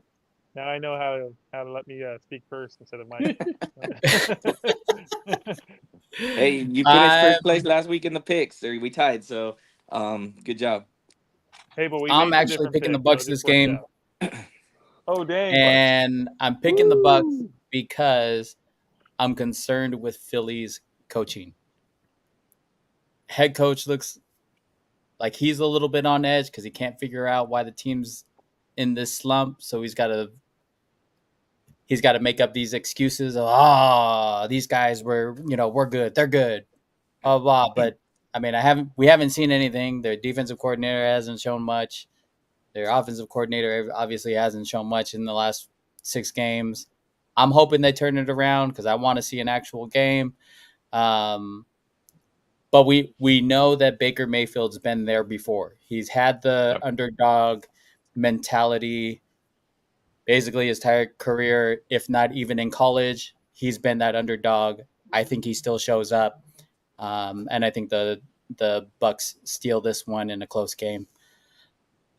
Let's move on. Well. Let's move on with the Rams versus Detroit. Bunch of quarterbacks facing their old teams. Stafford playing against Detroit. Now Goff playing against the Rams. Woo! Rams are looking hot, winning 7 of the last 8. Mike, who you picking in this one? Give me Detroit. Like I said, I'm not a believer on the Rams yet. And I believe Detroit wins that game. Ooh. Andrew? All right, so I was going to pick Detroit, but I can't now. That's just it's not going to happen. So no, I mean personally, I like rooting for teams that live close by. LA Rams. I'm here in this area, and I'm going to root for Puka. But... From the guy who's rooting for the Miami Dolphins, for one of the furthest teams away from us, huh? Hey, just making sure Dolphins, I'm understanding there's you Dolphins right. in California too, so no, but definitely picking the Rams mainly because Mike picked Detroit, and I can't just go along with that, after that trash talk earlier. No, but in my mind, I'm thinking Detroit, but same thing though. Rams have a lot of momentum, so I'm going to ride with that momentum to see if they can beat Detroit. So he's going Rams. All right, John? So I heard a silly little stat that Detroit is actually trying to ban all Stafford jerseys. I do think it's silly and kind of funny, but I can see this actually happening. So look, do I think both teams have good momentum right now? Yes. Do I think that both teams have a shot? Yes. I wish that Goff would be more consistent, but I'm still going to choose him at home. at least if anything for a field goal's worth of points. So I'm gonna take in Detroit. Oh man, this one's a tough one for me. If the Lions can get their running game going, I think it's a home run for the Lions. If they end up leaving it solely up to Goff, I don't think he's gonna make it. Not with Laporta out. Amon St. Ra is amazing, but I just don't think Goff is that guy to just sit in the pocket and gunsling it everywhere. If it becomes a shootout between Goff and Stafford, I think Stafford has the edge. But if Detroit can ground and pound with that two-headed beast that they have, I think it's going to be a long game for the Rams. Having said that, I do think it's probably going to be a close game, but I'm going to take Rams by 3. Let's see. Let's go to Green Bay. Green Bay versus Dallas. McCarthy faces his own team that fired him, right? Dallas hasn't been to a Super Bowl since 1995. They're looking for. I think this might be the easiest or the easier path for them to get to the Super Bowl without having that first round bye. But man, Green Bay's rolling with Jordan Love, and from my coaching experience, sometimes those young guys just don't know, right? And if they don't know, they're going to show up just ready to play. Some guys get nervous and because they know what to expect, and they get even more nervous when those lights go on. I think Packers are playing with house money. They got nothing to lose. I think they're going to come out and ball out with a bunch of receivers that we still don't know. To be honest with you, I'm taking Green Bay in this one. Andrew, who you taking? Wow. I am. I'm taking Green Bay in this. I'm going Dallas. I don't care if Mike picks them. Like I gotta go. I gotta go Dallas on this one. I just think they've been playing too well all season. I don't think the pressure's on Dak too much where he folds. So I think they'll be all right. John? I think it's going to mean more for Dallas. I do think that they could be in a situation where they struggle if the running game isn't balanced. I know Dak can throw. I still expect him to throw 260 easy, right? But I think I think if they don't have the running game, it's not going to be as easy as they want it to be. That being said, though, I do think Dallas will win this one. I think it'll be closer than we think. Mike? So I think Green Bay has a chance, just because they could get McCarthy fired for the second time, if they win, and he should be if they lose this game. Yes. He's been flirting with it for the last few years. He's got a Super Bowl caliber defense over the last couple of years, and and they have every right to win. I could see Green Bay winning. I could see a path to Green Bay winning, but I could also see a path to Dallas just destroying them. And I see that more likely than I see Green Bay winning. So I think Dallas. Give me Dallas. I actually think it'll be over a touchdown. Could get ugly. Love it. Love it. Let's move on to the AFC.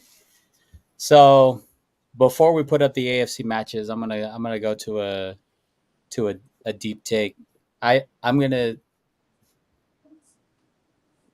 first game is gonna be Cleveland versus Houston. Right.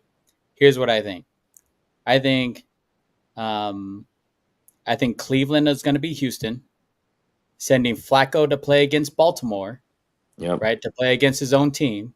I think because I think Cleveland has already beaten Baltimore this year, right? That'll send Cleveland to the AFC Championship game, which they haven't done since I want to say it was 1989. I think KC beats Miami. Buffalo beats Pittsburgh, which sets up the rematch with KC and Buffalo. Okay. And I think Buffalo comes out on top. I think it's going to be in the AFC championship game. I think it's going to be Cleveland and Buffalo. Wow.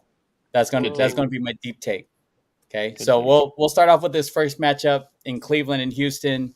Watson returns to Houston, even though he's injured, he's out. So they're going to end up playing Flacco. But Houston is the first team to win their division with a rookie quarterback and a rookie head coach.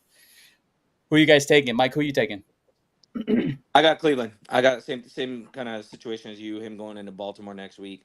I think that's where it ends, though. Unlike you, but I got Cleveland winning this game. I think Houston could keep it close. Should be a close game, but I think Cleveland's got the better defense and overall just a better team. Them sitting their guys, getting some rest last week probably helped them quite a bit. It'll be rocking in Houston. It's good for them. They're making the playoffs. D'Amico Ryans, congrats, for making the playoffs and winning the division. But I do have Cleveland winning that game. Which I mean, just remarkable stories across the board. Losing Chubb, losing Watson, losing their backup quarterback. I mean, and they're still in the position that they are. It's just kudos to what's going on over there. But I have Cleveland winning this game, going on the road and winning this game. John?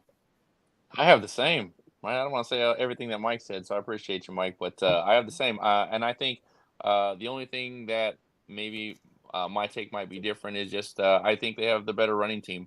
I think they're going to come out and run the ball well, and that's going to set up Flacco to air the ball out. And so, yeah, I definitely have Cleveland on this one. Drew? You already know who I'm taking, guys. Whoever Mike didn't take. No, I'm just kidding. No, but I'm actually going to take Houston. I think they're gonna win this. I'm gonna be the lone Houston The fan lone wolf over on here. this one? Yep. Man, Taking him going the to hometown Texas. kid, huh? Him going to Texas a few weeks ago, huh? CJ, I gotta get my brisket. CJ Stroud is he's gonna have a big game, and they're gonna win this thing. So we'll see. I love it. Love it. Love it. Let's go Miami, KC.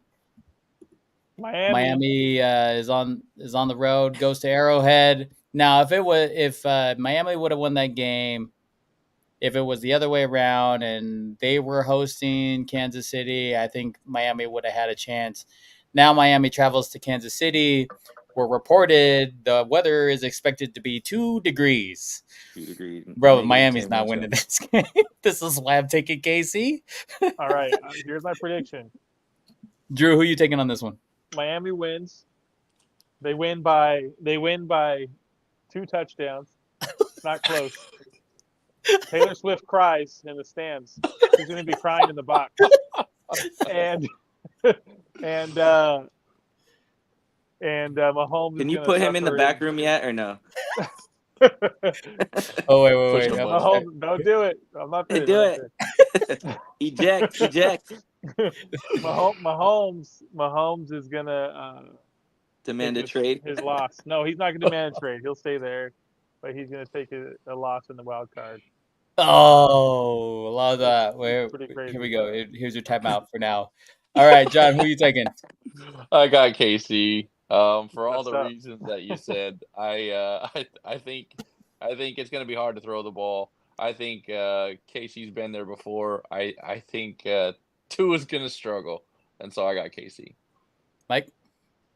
So, all right, I got arguments on both sides of this. So last week, Miami lost the division. Talk about a team that goes in the tank, and the Eagles losing 5 of their last 6. I mean, Miami having the Division 1 all year to the last game of the season, losing to the rival that just keeps beating them. Like they could definitely go in the tank and not show up for this game. So I could see that happening. I could also see Miami getting Mostert back, getting Waddle back, feeling like they have a full squad and showing up and ultimately saying, hey, look, we're not afraid of Kansas City, who the receivers can't catch the ball. That being said, I do think Kansas City receivers do step up. I think Kelsey gets the over yardage, whatever it is. Him sitting out last week showed he's a team player, and he's going to ball out on Sunday or Saturday, I think it is. And Taylor Swift's going to be singing some songs at least for one more week, and you'll see Kansas City versus Buffalo rematch next week.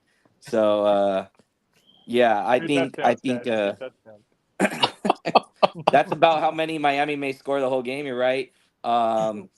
Remember, Kansas City already beat them this year and only scored 14 points in that game. So their defense is solid. They're just going to be a defensive game, and unfortunately, Miami's got too many injuries at the wrong time as well. All right, and the last matchup of the wild card week, man, Pittsburgh versus Buffalo. You guys already know my take. Buffalo's winning this game. They're after a 5-5 start, they end the season 6-1 after firing their OC. They're hot on a 5-game winning streak. TJ Watt is out for Pittsburgh. Watt's led the league in sacks in 3 different seasons. Very hard to do, obviously. But who are you guys taking? Mike, you go first. I got Buffalo. I got Buffalo in the Super Bowl. So that's my little deep dive. Buffalo Niners Super Bowl. Should be a heck of a game.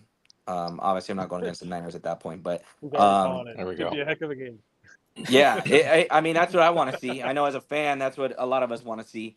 That'd be a great Super Bowl. I think Josh Allen is probably the only quarterback right now that could beat Lamar Jackson as well. I don't think Flacco could do it. But I got Buffalo Sleepy winning. Joe, he can do it, man. Sleepy Joe can do it. He may be asleep. It depends if it's a night game or a day game. But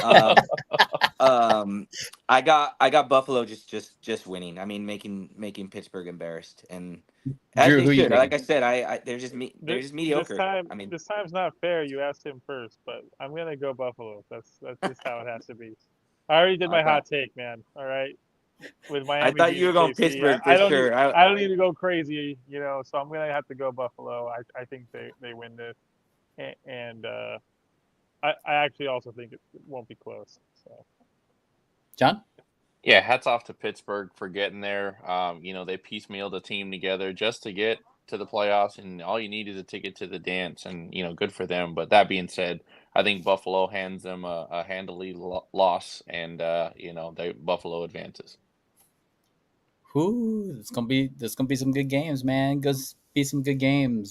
For those, I think there are 18 teams that are starting their off season. 6 teams that are already looking for a coach, a new head coach. Man, the NFL coaching chaos has begun. We're looking at Washington, Tennessee, and Atlanta, who have all fired their coach. I want to say within 48 hours of the ending of the season. They call it Bloody Monday, right? Bloody Monday, that's right. Carolina, Vegas, and the Chargers are all under interim head coaches at the moment. Who do you guys like taking these spots, man?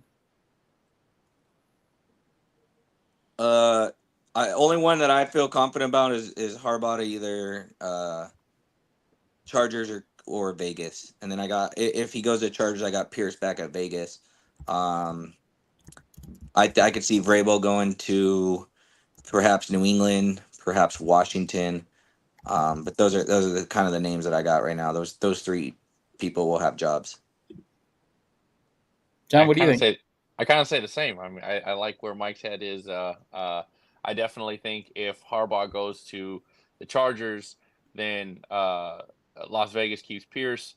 I think if Belichick goes to Washington or Atlanta, which I think he'd be a decent fit for either one of those, then Vrabel goes to New England. So here's some coaching candidates for you. Frank Reich.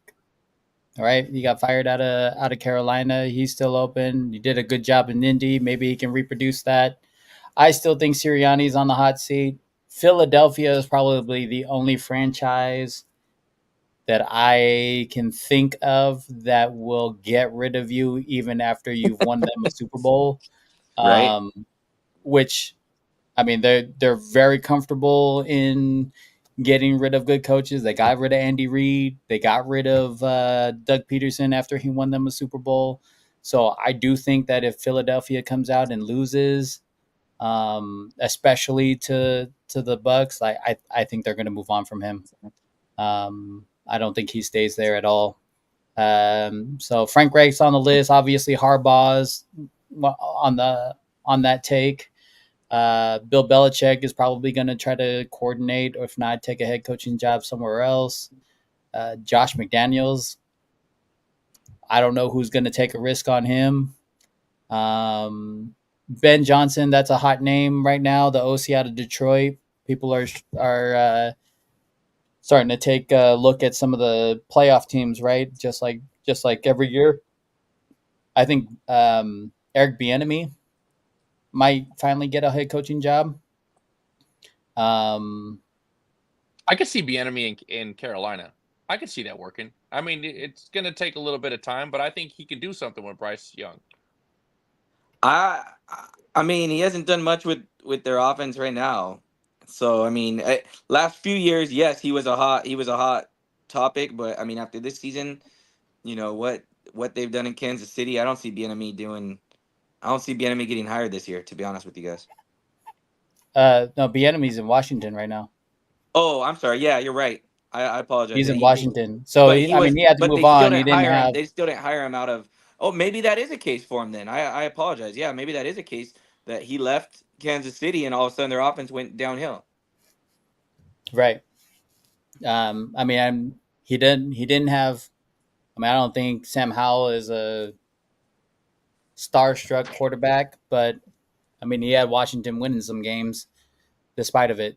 I don't think Washington has very many pieces, and he was still able to produce something. But outside of that, I hear the OC out of Houston, Bobby Slowick. He's also been interviewed or asked to been interviewed. I mean, Brian Flores is still out there. Ron Rivera, obviously, after he's gone. Arthur Smith after he's gone. Mike Vrabel. Jack Del Rio after he got fired out of Washington. He was the DC in Washington before they fired him. So I mean, there's definitely a lot of worthy candidates for head coaching spots. It'll be interesting to see how that it all pans out.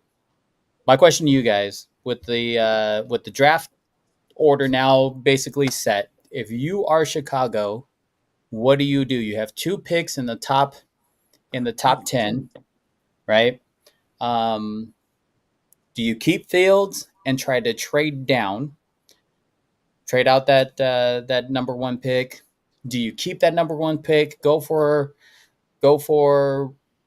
a top tier quarterback, or do you trade down and go for maybe like a Drake May or a Jaden Daniels or a JJ McCarthy?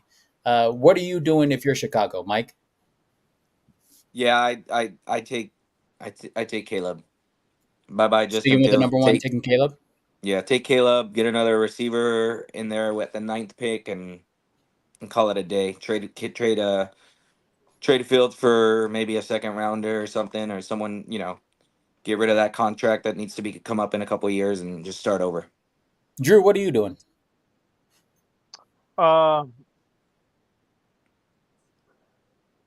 I'm not as sold on Caleb Williams. I mean, we've seen Heisman winning USC quarterbacks not fare too well in the NFL before. Sometimes the game doesn't translate, but a lot of people are saying, a lot of smart people are saying that he is going to do well. So that said, Fields hasn't been like the most impressive young quarterback out there. I don't know if you really want to pay him the big money. So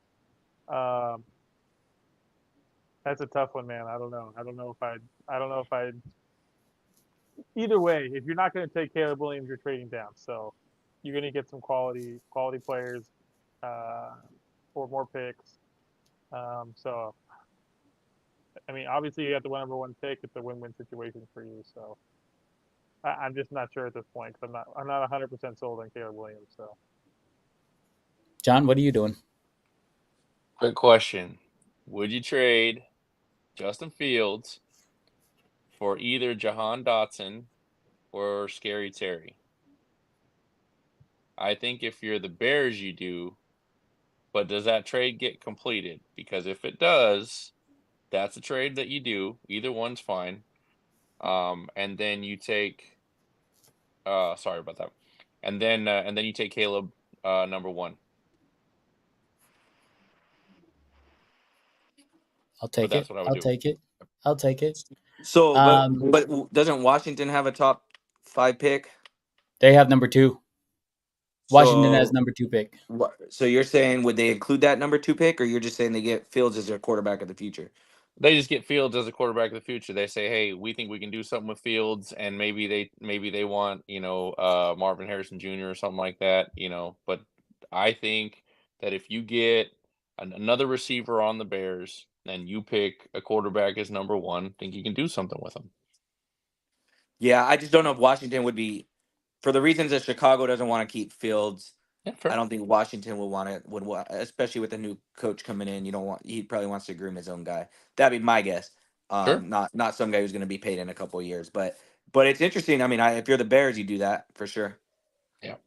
Yeah, I think if I'm the Bears, I'm trading Fields. I mean, and that's just me. I'm not sold on Fields. I'm going to try to get whatever I can get, from him, and move on. I think I might take. Do I want to take Caleb Williams number 1? I'm not sure. Maybe if somebody comes up with a fantastic deal, I can't refuse. Then I take it and move down. I mean, even if you move down, I mean, and these are just some of the quarterbacks. Not all of them have declared, but some of them that to keep in mind. I mean, obviously you got Caleb Williams, Drake May, Jaden Daniels, JJ McCarthy, Shador, who by the way showed up to the Natty, and he showed up to their media day. Rumor has it he showed up and stole the national championship media day from everybody else. Like there was an hour-long wait to get a video or a photo with Shador Sanders. Mind you, everybody else in the national championship is there and available to talk to media, and everybody was flocked around Shador. So, but he's a name to look after. Ewers out of Texas, Bo Nix out of Oregon, Penix Jr. I know he's got banged up in that national championship game, but he's still on. Tennessee's got Joe Milton that's coming out, and Cam Ward just declared out of Wazoo. So definitely a lot of. Quarterback wise, I think they're pretty deep this year. So I don't know if I want to take that number 1. Do I take number 1 pick? Do I not? I know I'm trading Fields for sure. Hands down. There's no question about that. Speaking of the national title game, I know everyone got to catch that. Man, that was exciting first half. Definitely turned bad that second half, man. Michigan's first national title since 1997, which I think they had to split it with somebody else that year. So congrats to them. Although this one may Me and get Mike ended up vacated, picking Michigan. What was that, Mike? this one may get vacated. So I mean, you never know. Speaking of being vacated and giving stuff back, man, I saw a picture of Caleb Williams in his LA penthouse looking over LA, tweeting out whatever. And I just think, can y'all just give Reggie Bush back his Heisman? Man, the dude earned it. Just give him back his Heisman. That 100%. is so wrong. So wrong in so many levels because he caught a ride. Well, like, come on, man. Anywho, Michigan came out on top in that game, 34-13 over Washington. Dude, I know we were texting each other during the game. Run the dang ball, right? At halftime, we talked about it. Run the ball. What are you doing? And sure enough, they stuck to that recipe. Corum came out with 134 yards and 2 touchdowns. Edwards, their backup running back, also had 104 yards and 2 touchdowns, bro. John, what did you see in that national championship game? Yeah, big game for Quorum. Like you said, we were texting each other and just saying Michigan needs to run the ball, and they did. Opened up some pass opportunities for McCarthy. I think really disappointed though in Penix. I was really hoping he'd throw for over 300 yards. Threw for 2 picks. Um, got a real sharp arm. I think the kid's good. I think he's got a wonderful future. I really do. I think they got some good receivers on the Washington side. I think their run game was very disappointing as well. Mike? Yeah, their running back getting injured early sucked for Washington. Really hurt him. But Penix was high on a lot of his throws, and I feel like he was rushed because of the pass rush of Michigan. So credit to Michigan. They got through with their front four. Didn't really have to bring pressure much. But Michigan's defense, man. I mean, a week before Washington scores almost on every single drive, and this week they couldn't even put up more than 13 points. So, got away early. Michigan went up 17-3. And then you still felt like Washington was in it, just one big play away, and they just missed that one play by 2 inches, 2 inches too high. I mean, he missed a wide open receiver on 4th down. It just very, very unusual. Michael Penix Jr.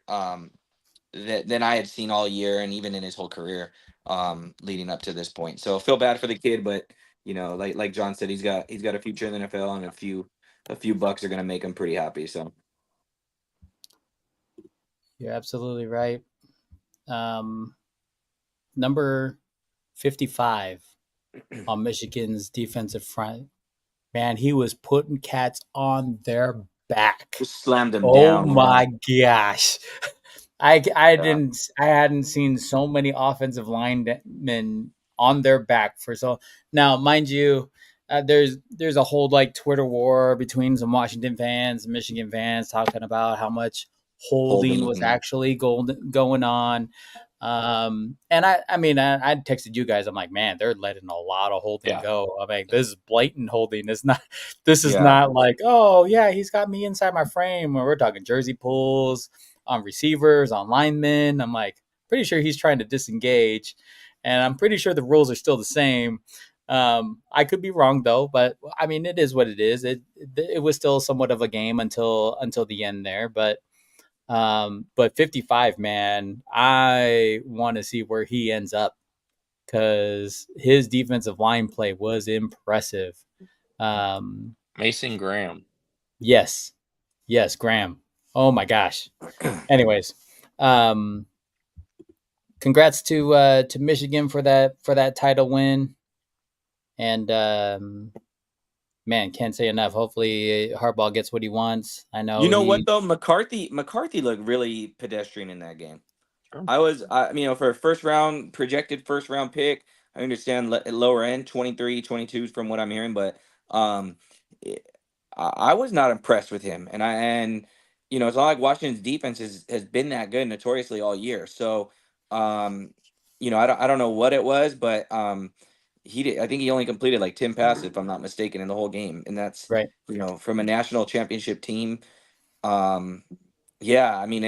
Which credits the run game even more because you kind of knew they were going to focus on that. But yeah, I was a little disappointed in McCarthy, to be honest with you. Oh, I completely agree. I mean, even at halftime, I'm like, what are they doing? Both backs are averaging over 8 yards a carry. Why are you passing the ball? Why are you trying to make this harder than it needs to be? Keep pounding the rock. It was clear. It was absolutely clear when Michigan was running the ball, especially when they would go into their heavy set. We're gonna make you a defense, set the strength to this side, and then we're gonna flop that strength to the other side. And then by motion, secretly really flop the strength back to the other side. That is so hard to adjust on the fly for a defense. Your communication has got to be on point. Your gap assignment has to be on point. And you could tell that Washington was struggling with it. And then Michigan just kind of threw it out. It was like, yeah, we're just going to throw the ball now. I'm like, well, why not keep the clock running? What are you doing? Yeah. You busted out some long runs. Why? But anywho, congratulations to Michigan for that win. that kind of wraps up our football season for college. And moving on into the NBA, which I know Drew wants to talk about. I know Drew wants to talk about this win, this 106-103 win for the Lakers. Hey, Drew, it's what'd you see in perfectly that game, split here man? on the screen. Lakers on the left. Never mind. You know what? It felt good because, and just not to put a negative spin on this, but the reality is the Lakers have been falling hard and the Clippers have been on the rise. So it was important. I think, Mike, you said it. Lakers only win when they think it's important.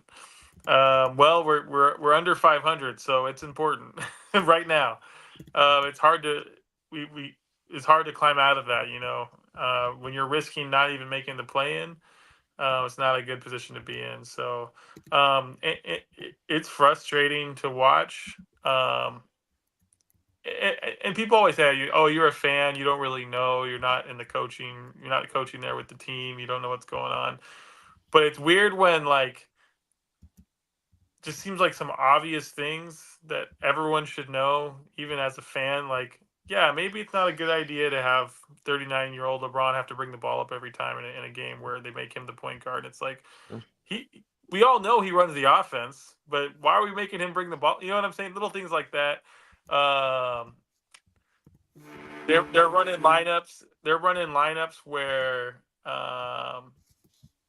there's no guards. I know D'Angelo was injured. I know Gabe Vincent's injured, but they're not even running guards for long periods of time.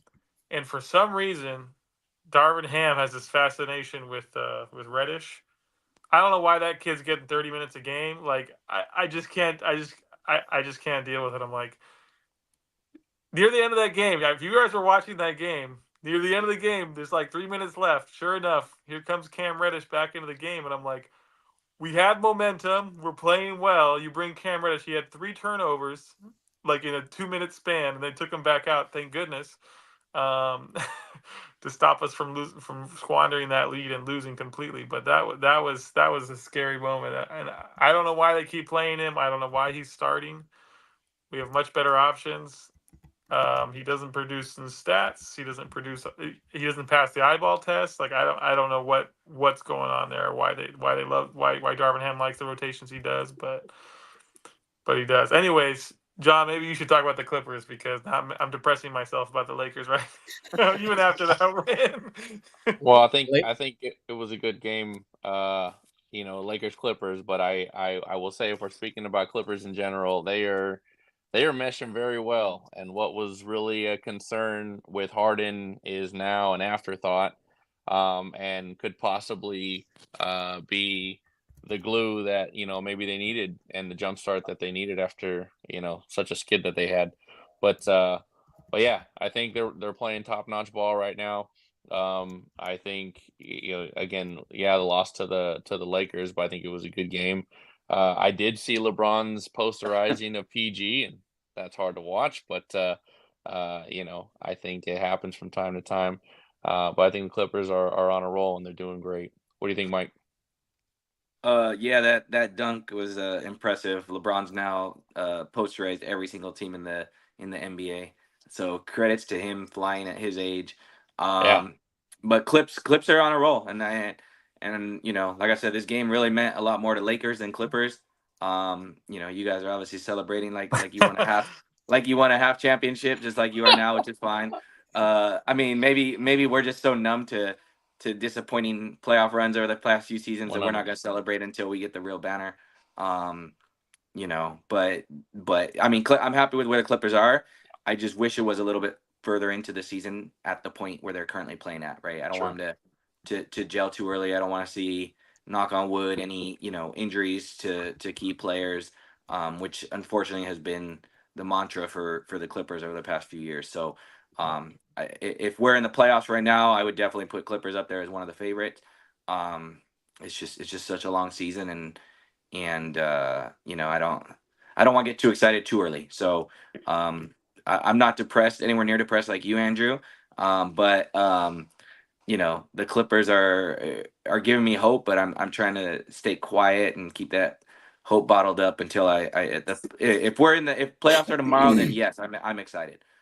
So But what's they're good not. about the Clippers, what I see when I see him play is there really isn't an ego with the Lace players. Like they're not worried. No one on that team seems like they're worried about getting their stats.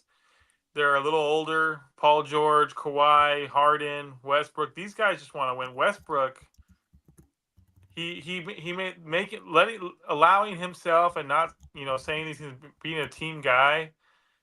I didn't think I'd ever see this, but like playing 19, 20 minutes a game max made him one of the best bench players in the NBA. He's comes in, he's energy, he plays hard, and it's like he's found a new role, which he probably should have embraced a little sooner. But but it's made all the difference because it's allowed Harden to be the main guy running the point and running the team as far as a playmaker goes.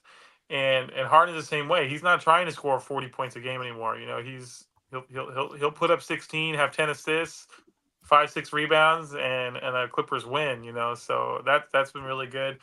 But just to be a little positive with the Lakers, AD, it's so strange because I don't have wood to knock on, but the guys who've been injured all the last 3 seasons are all healthy all of a sudden. LeBron and AD are playing every game. AD's playing really well. He's consistent. Playing good too. Yes. He's playing.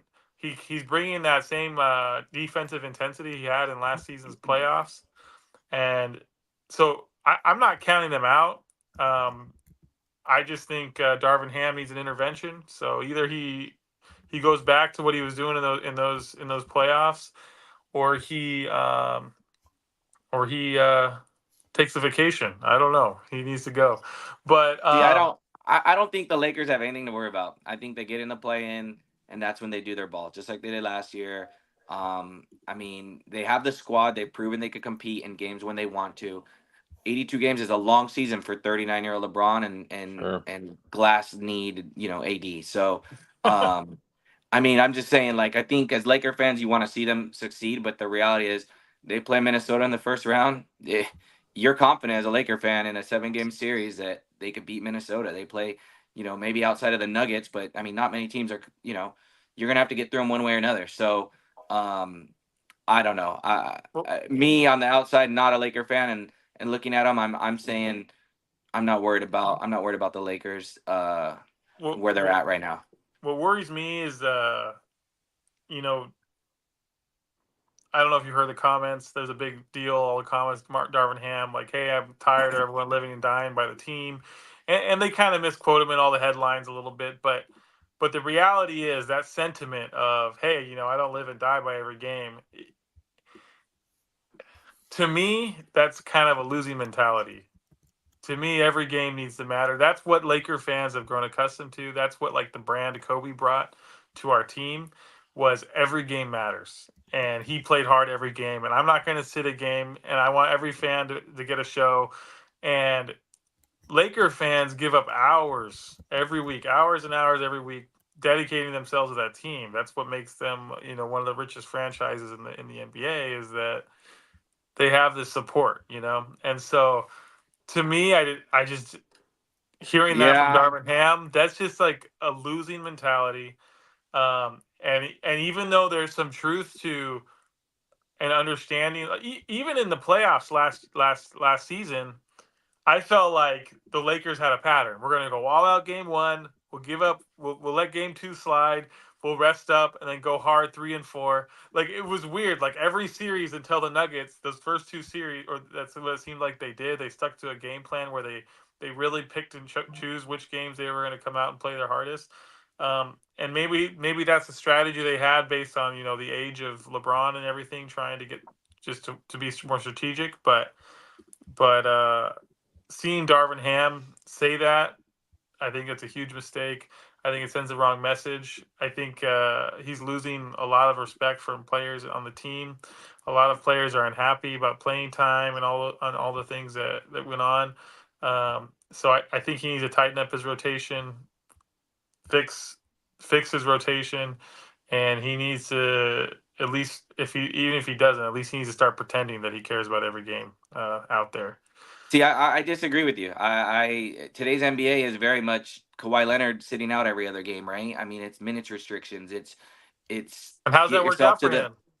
I mean, get let's be yourself. real. Like he hasn't won, he hasn't done anything with the Clippers because of all this nonsense. He needs to start No, playing but I well. mean, again, I mean, how's it worked out for most players in their late 30s playing every game? I mean, LeBron's been on a minute restrictions and all season supposedly, and yet in these again semi important games, all of a sudden he goes all out. Like that's not good long term for him. So I'm just saying like today's NBA is a little different than years ago when Kobe said, hey, the cheapest nosebleed seat, paid a lot of money to get in. I want to put on a show for him. That's just not today's NBA, unfortunately. I wish it was. Don't get me wrong, because I miss that old school mentality. That might be why viewership's down in the NBA. It's not. Imagine saving up, a month and a half, 2 months worth of salary to go see a game to watch your favorite team play, and dude doesn't show up or doesn't play because it's just game 61 out of 82, right? That sucks. It sucks as a fan. But I do think the Lakers very much need to take that approach of don't go hard every game, in my opinion. I mean, you're just talking about an older roster. Yeah, you're right. Maybe he could adjust, maybe not say it verbally, but I really do think that the Lakers are just about get in the playoffs and show me what you got when you get to the playoffs. With a healthy LeBron and AD, and they could compete against the best of the best at that point. Well, So if they keep this up, they won't make the playoffs. So we'll see.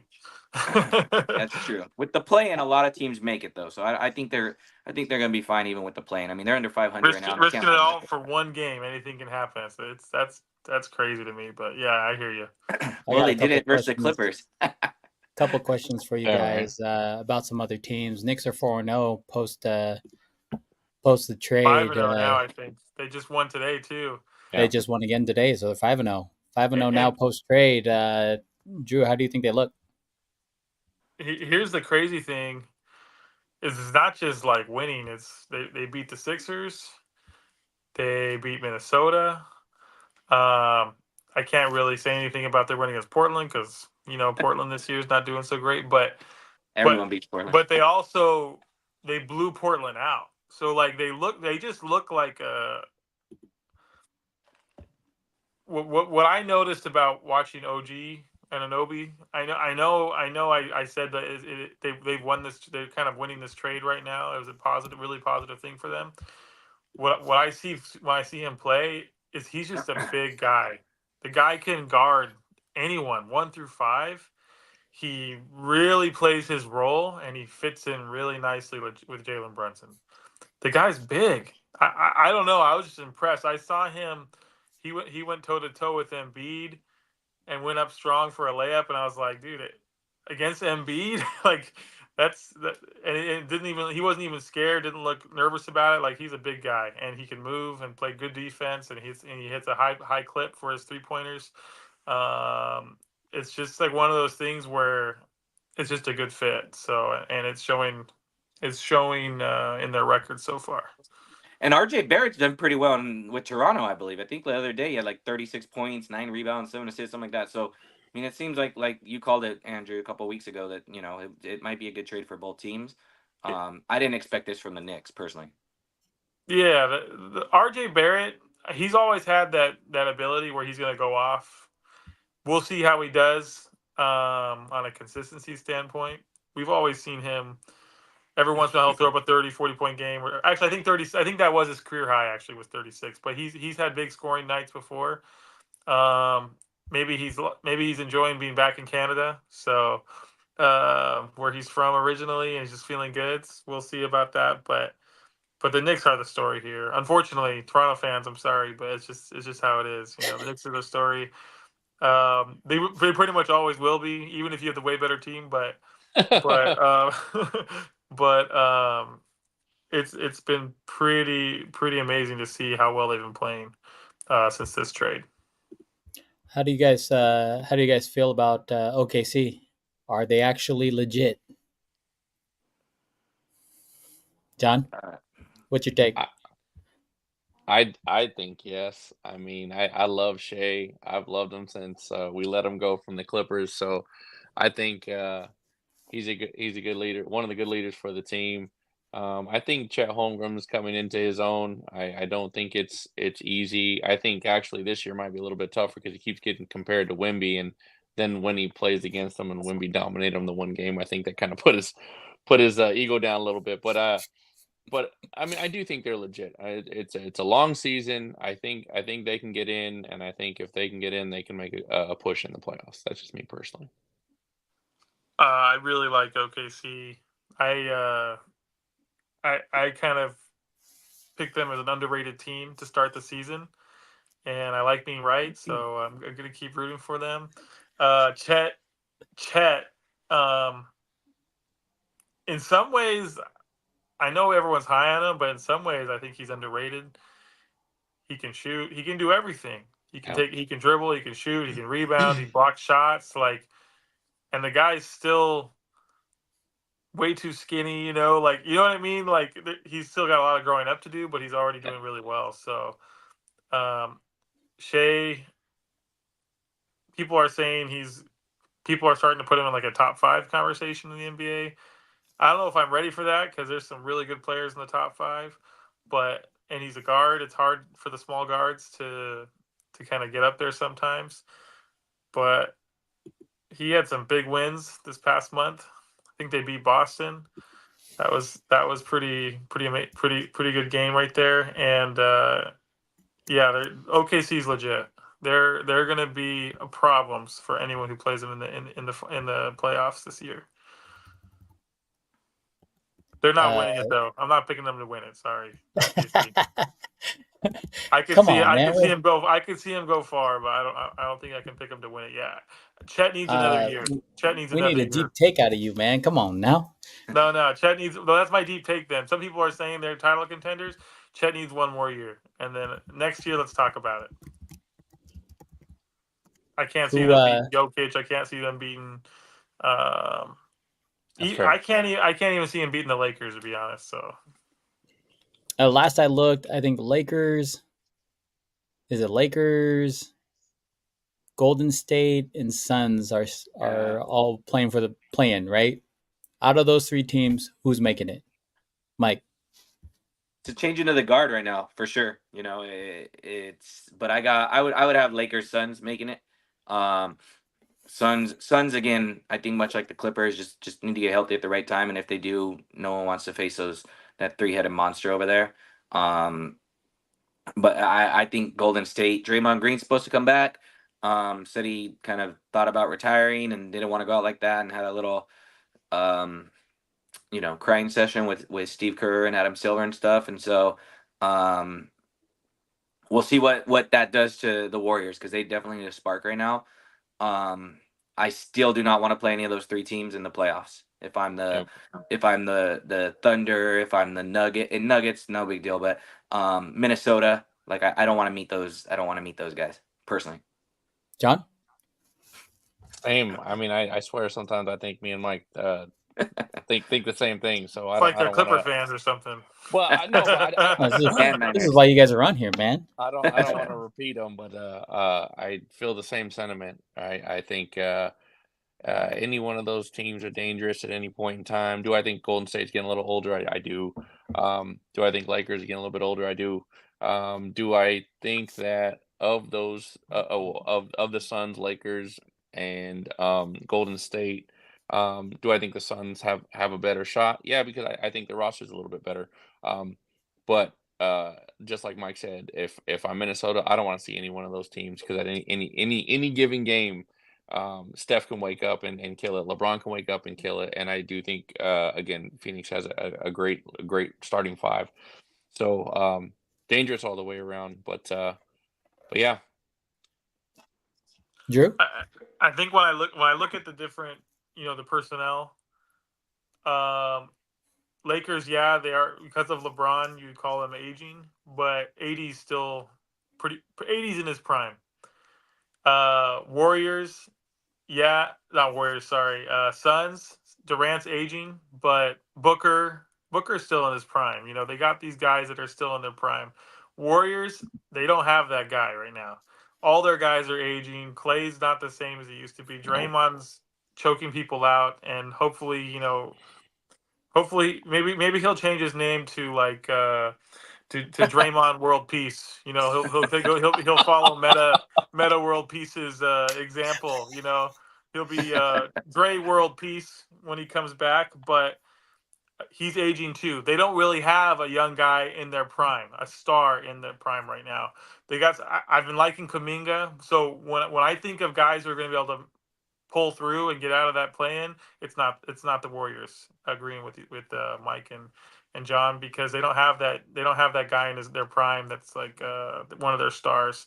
So and also, like, let's be real, LeBron is LeBron. So if he can turn it up in the playoffs like he has the last few seasons, then they're gonna be just fine. I piggyback off what Drew says too. You know, I like Kuminga as well. They're just not giving him enough time. And I know he's Yeah. getting frustrated over there. So, you know, they're gonna have to make a decision to either give him some more time or they're gonna have to trade him away. We'll see.